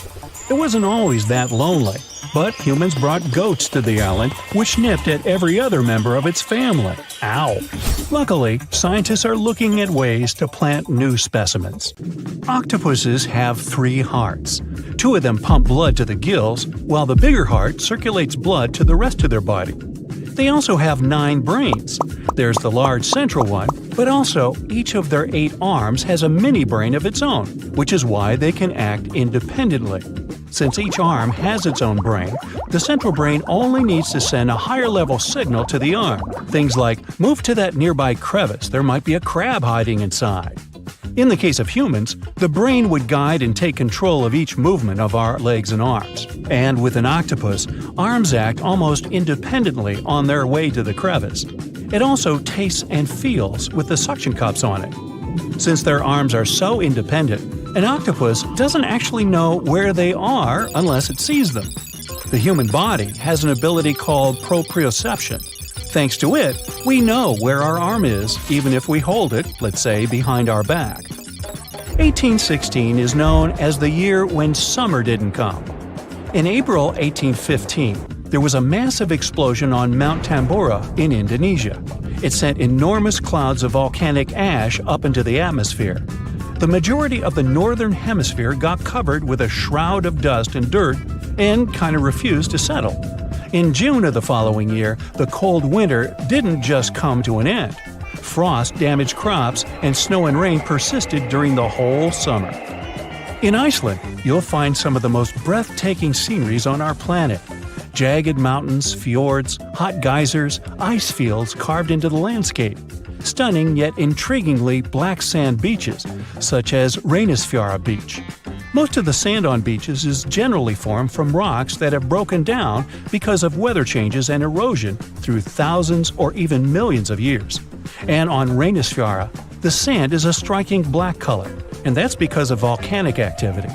Lava came out of an erupting volcano, got to the surface, cooled, and then hardened in the Atlantic Ocean, creating such a fascinating black hue. This beach is so magically stunning, but it's also very dangerous because of its sneakier waves. That's when a few smaller waves join together into a single, really big one. This phenomenon can happen when ocean currents force waves together, or in the case of Reynisfjara, when such waves come from an offshore underground cliff and get an even stronger pulling effect. Considering the ocean's low temperatures too, it's definitely better to just take pictures from a safe spot. Some trees talk to each other, not the way we do, of course, but, for example, acacia trees that grow over the African savanna can warn each other if there's something dangerous coming. When some animals, such as antelopes, gobble up its leaves, the tree immediately starts producing more tannin, which is toxic to animals. They also emit a special type of gas that travels through the air and warns other trees they should protect themselves too. You're stargazing, such a chill night, and then a flash of bright light streaks through the night sky. A shooting star, so cool. But what we see is not actually a star, although we call it that way. They're meteors, which are basically small chunks of dust and rock moving through space. As they're passing through our atmosphere, they cause something called friction when one thing rubs against another, and that's why they glow. Also, the friction causes heat. Dust and rocks get extremely hot as they fly through the atmosphere, and the heat makes them glow until the moment they burn out and turn into what we call the shooting star. Sunsets in deserts are extremely beautiful because of the spectacular colors they produce a bit more than elsewhere. Sunlight consists of various shades of the color spectrum. When the sun is high in the sky, these colors mix together and our eyes see them as white. But as the sun gets lower, its rays have to go through a thicker layer of atmosphere before they get to us. The atmosphere then scatters shorter wavelengths of light, like blue and purple, before we can even see them. That's why the longer orange and red wavelengths stand out. In urban environments, air pollution can make sunset colors duller than everywhere. The clean air in deserts allow the vivid colors coming from the sun to shine through at twilight. Also, the moisture, water vapor, and rain-engorged clouds can mute the sunset's hues. Since there's no rain, clouds are thin and wispy, so they filter and reflect sunlight instead of blocking it. Bamboo grows really fast. It's actually the fastest-growing plant on Earth, sometimes growing about 3 feet in just one day. You can find it in dense forests, where only a little light gets to the ground, which means bamboo is under strong pressure to reach the sunlight as quickly as it can. There's an underground stem that connects bamboo shoots to their parent plant, so the shoot doesn't really need leaves of its own until it gets to its full height. Also, bamboo grows faster than other plants because it doesn't waste its time and energy on growing rings that thicken the stalk. It's just a thin, hollow stick that grows straight up. You'll notice some of the big trees have shallow root systems, sometimes even 10 inches deep in the ground. The roots generally need access to oxygen and water, and they can mostly find it in special underground pockets called soil pores. When a tree has ideal moisture and soil conditions, it can send roots deeper down under the surface and get what it needs. But most of the time, conditions are not perfect, considering bedrock, stones, and compact soil that physically prevents the roots from going down. Such obstacles also prevent the roots from getting the needed oxygen. So, when life gets tough, the tree will take an easier option. Its roots will stay close to the surface and spread out in different directions. Drought conditions are another reason trees can have shallow root systems. By staying closer to the surface, they can take most of the rainfall collection. Plants are exposed to the sunlight most of the time, but they still don't get sunburn. They appeared on land about 700 million years ago, and one of the key things they needed to survive was something that would protect them against the ultraviolet rays coming from the sun. Those in the sea had seawater as protection. UV radiation is mostly responsible for sunburn, so land plants developed a special protein that detects it. This protein sends signals to the cells to protect the plant from the damage and effects of UV radiation. Basically, it's like they produce their own natural sunscreen, but this still doesn't mean they're 100% protected. You know that common belief that if you water plants in the midday sunshine, this can cause their sunburn? Some think droplets of water act as tiny lenses and then focus the sunlight onto the leaf surface. But they're not strong enough to actually focus sunlight from a water droplet onto the surface of a leaf. It's just that their natural sunscreen doesn't mean total protection. Too much exposure to UV radiation damages cells in the leaves and bark of the majority of plants. Earth's core is as hot as the surface of the sun. You'd think it could easily melt our entire planet, especially since the core is only 1,800 miles away from the surface. If the sun were so close, we'd be like French fries. But we're alive because the center of the sun is surrounded by a mantle of rock that's mostly solid. The crust we walk on actually floats on that mantle and protects us. If the sun was close, we'd only have empty space to protect us, and you and I wouldn't be talking. Also, to melt the entire planet, you'd need way more energy than the heat in its core. So there. Well, this happened in June 2009. People in certain areas in Japan left their homes after a heavy downpour, only to find fish, frogs, and tadpoles everywhere. Fields, roads, lawns, rooftops were littered with these aquatic creatures. One man was shocked to see 13 carp on and around his truck. Apparently, he stopped to count them. No one knows for sure where the bizarre rain came from, but the most popular theory claims that a powerful waterspout picked up all these creatures. Then it carried them through the upper atmosphere and dropped the animals on the unsuspecting people below. Shelf clouds look like something from a sci-fi movie. They form when warm and moist air gets caught in a thunderstorm updraft. These ominous clouds most often mean a storm is coming. Breathtaking rainbow clouds appear on top of cotton-like puffy clouds after thunderstorms. The puffy clouds are low-altitude ones. They usually hover at a height of around 6,000 feet. When the water vapor they contain condenses, the resulting droplets act like prisms. This forms multicolored caps over the clouds. Morning glory clouds are extremely rare. They look like massive tubes stretching across the sky. They can snake for more than 600 miles, sitting relatively low. Most researchers agree that these clouds appear when an updraft squeezes through the cloud. This creates the signature rolling appearance. The cool air at the back of the cloud makes it sink downward. The best, but not the only place to see morning glory, is Australia's Gulf of Carpentaria. If you decide to travel there to see these clouds, choose a period from late September to early November.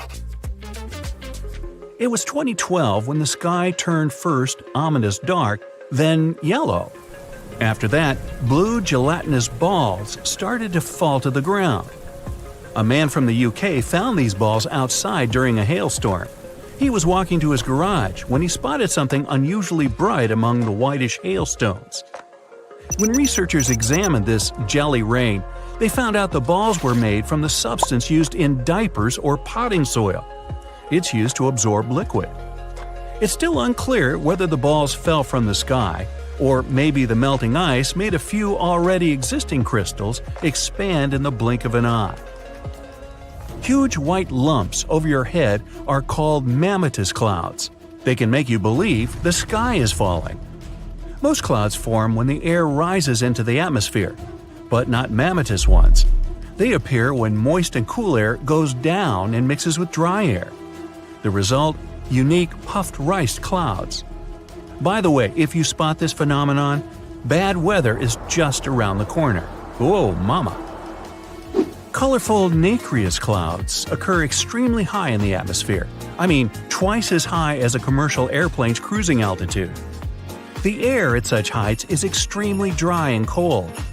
Ice crystals in nacreous clouds are much smaller than those that form more common clouds. They scatter light in a different way. And this gives the clouds their mother-of-pearl appearance. Blood rain looks more terrifying than any horror movie. But in reality, there's nothing strange or unnatural about this weather phenomenon. People have known about such scarlet-tinted rains since the time of ancient Rome. Sometimes powerful winds lift red dust into the atmosphere and carry it far, far away, to another galaxy. In the end, this dust gets mixed with clouds, which colors the rain.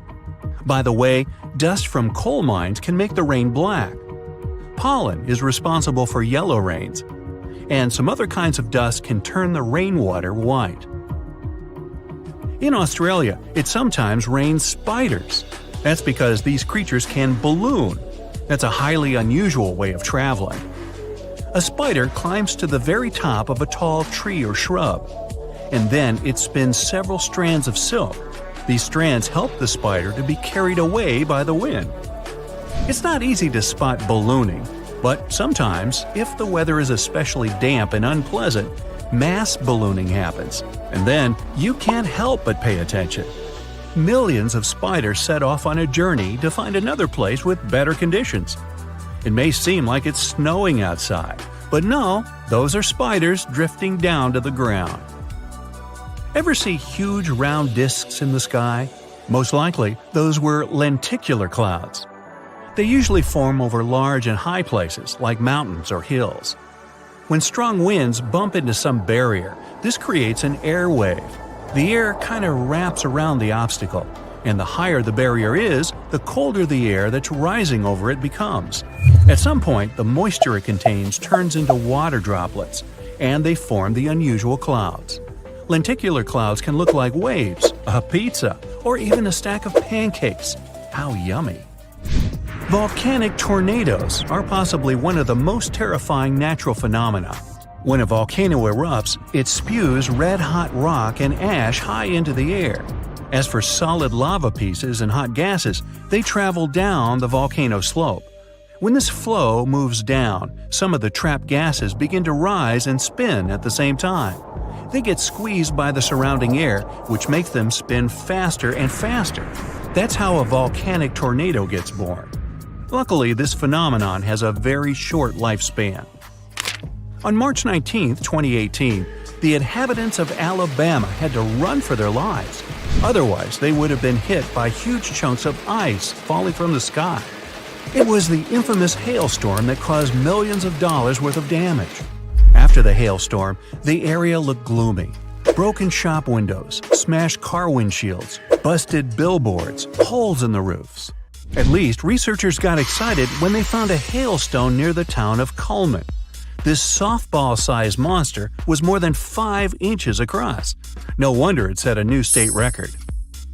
Cylindrical snow donuts occur when a wind gust decides to make a snowball. It starts to roll some snow across a snowy area.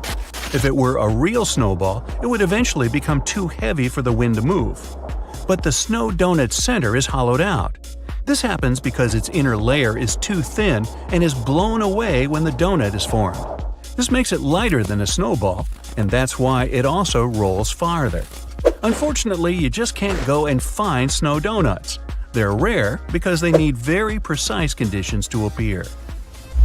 Moonbows are a much rarer phenomenon than rainbows. They're caused by moonlight rather than direct sunlight and occur only when the moon is near full. Moonbows are dim and often seem to be white, but it's just an illusion. The human eye is just not sensitive enough to catch all the colors. Lightning balls are small floating spheres of light. They can be orange, yellow, or even red. Sometimes lightning balls descend from the sky. In other cases, they appear out of nowhere, hovering several feet above the ground. They don't emit any heat or produce very little sound. Lightning balls can bounce off objects. If they come across something electrical, like a TV, they usually disappear with a quiet pop, leaving behind the smell of sulfur. But lightning balls can also start fires or explode. Scientists believe lightning balls might be connected with thunderstorms, but there's no solid proof yet. Fog bows are almost white, pale blue on the inside, and faint red on the outside.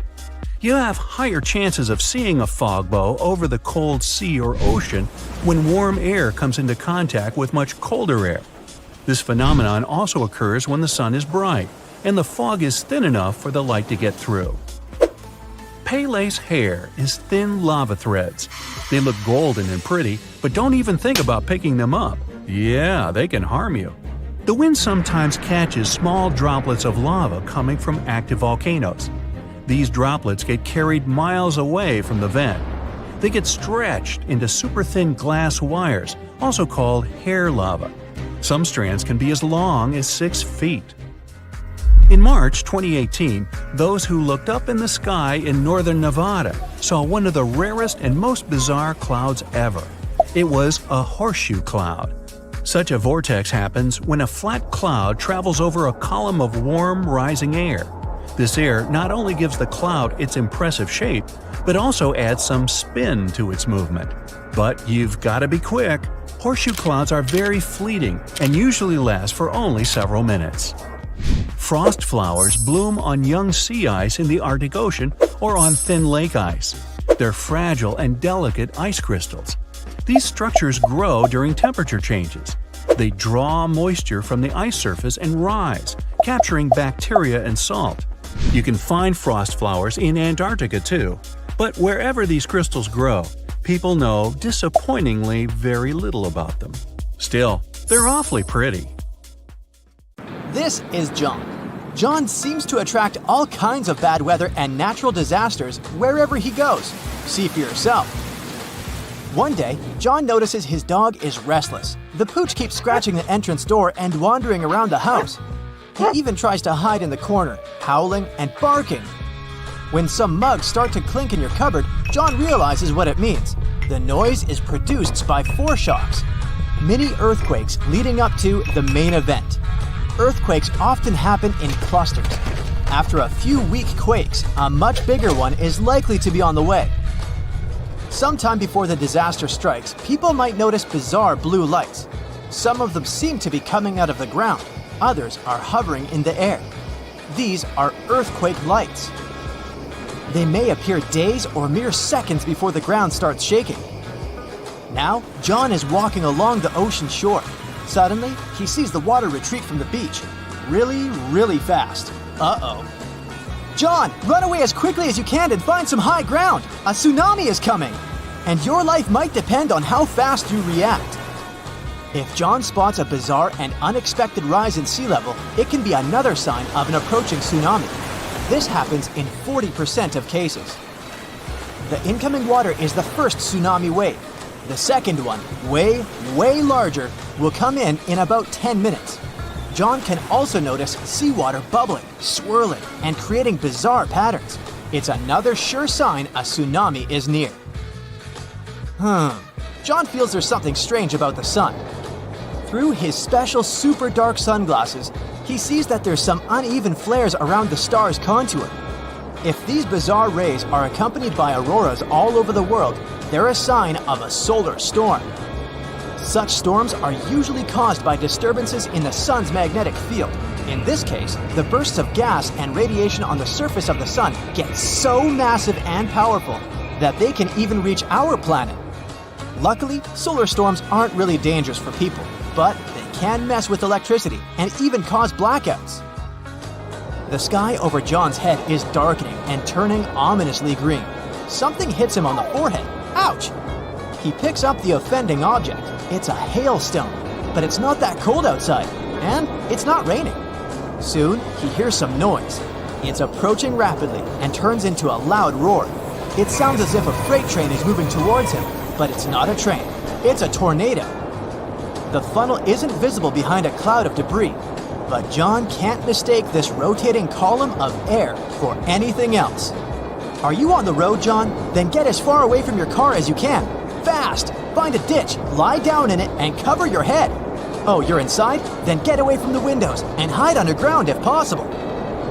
And please, John, be very careful if you spot some conically shaped clouds. Those mean severe storms. And if you notice that such a cloud starts spinning around, immediately search for shelter. The cloud is transitioning into a tornado right in front of your eyes. On the bright side, John should only worry about warm conical clouds. Cold ones are totally harmless. The only problem is to figure out the temperature of the cloud he sees. Duh! Ah, look, John just spotted some weirdly shaped trees. They look like the letter J and grow on a slope. It means the ground under John's feet is likely to be unstable. If he keeps wandering around, it can cause a bad landslide. Square waves appear when two different wave patterns crash into each other. This phenomenon does look kinda awesome. No, don't go into the water, John. Keep watching it from the shore. Cross currents in that spot can easily pull even a skilled swimmer under the surface. John keeps walking along the shore. At one point, he sees wild, choppy waves carrying ocean debris and seaweed. This time, he stays out of the water. He knows it can be a sign of a strong rip current. It can carry a swimmer far away into the ocean. How about a walk in the park? John likes this idea. The sun is shining and the sky is so blue and beautiful. Suddenly, he spots a rapidly growing vertical cloud. At first, it looks bright white. But as it approaches, alarmingly fast, it becomes dense and inky. The sky is darkening. It's getting windy. That's when the guy notices that his hair stands on end. It's his cue that he's about to get hit by lightning. At this very moment, positive charges are rising through his body. They're reaching towards the negatively charged part of the storm. If he doesn't react fast, these charges will meet. There's nowhere to hide, so John should crouch down and try to make himself smaller than the objects around him. Oh no, John, don't lie down on the ground. It may be damp and thus a great conductor of electricity. There are other signs that scream danger during a lightning storm. John's palms may begin to sweat. He might hear bizarre crackling and buzzing sounds coming from metal objects nearby. His skin can start tingling. There might be a strange metallic taste in his mouth. Plus, John is likely to smell chlorine. That's how ozone smells. Electrical charges split the molecules of nitrogen and oxygen, which are the main gases making up the atmosphere, into separate atoms. When these atoms come together again, some of them produce molecules made up of 3 oxygen atoms. That's ozone. We can smell it during a thunderstorm because downdrafts bring this gas from high altitudes to your level. Some bugs can feel a storm coming. They get ready for a natural disaster by freezing. So, when John notices that insects around him look drowsy, he knows to get ready. Oh, and bees can predict heavy rainstorms. These critters begin to work much harder the day before it starts raining. While walking next to the river during a period of heavy rains, John hears a roaring sound. He feels paralyzed with fear. It's likely to be a flash flood moving in his direction. Indeed, he soon sees debris coming down with the flow. The water is rapidly changing its color, becoming muddier and darker. Flash floods are very, very dangerous. Take care of your safety immediately, John. Another day, John sees a spectacular wall cloud. It seems to be stretching for up to 5 miles. In the best case scenario, it's just a severe storm coming. But if the wall cloud begins to move in a circle, it's a sure sign of a tornado. John is walking across a snowfield in the mountains, listening to the sounds the ice under his feet makes. The noise is kinda hollow. Quickly check whether there are cracks around your footprints, John. If so, the chances are an avalanche is about to happen. Soon, John sees an avalanche moving in his direction. He does his best to get off the slope. In most cases, he could probably outrun it by heading downhill and then veering sideways, but not this time. He realizes he doesn't have enough time and heads for the nearest tree. If John keeps holding on to it really tightly, the avalanche might not pull him along. But if this doesn't work, he should try to swim up to the snow's surface while the avalanche is still moving. On a pretty nice summer evening, John notices leaves with soft stems droop all of a sudden. It might be because of an upcoming storm. Right before extreme weather arrives, the air usually becomes more humid. Leaves also get damp and heavy, and the wind easily flips them over. John lives in a pretty old house and is used to having cracks in the interior walls, but one day, he notices that some of them have widened. And look, there are a few new ones. It's an alarm bell. He lives in an area with loads of limestone, so new cracks can mean a sinkhole is about to open next to his house. John is hurrying home, trying not to waste time admiring shelf clouds. They look like something from a sci-fi movie. They form when warm and moist air gets caught in a thunderstorm updraft, and these ominous clouds most often mean a storm is coming. That's it for today. So hey, if you pacified your curiosity, then give the video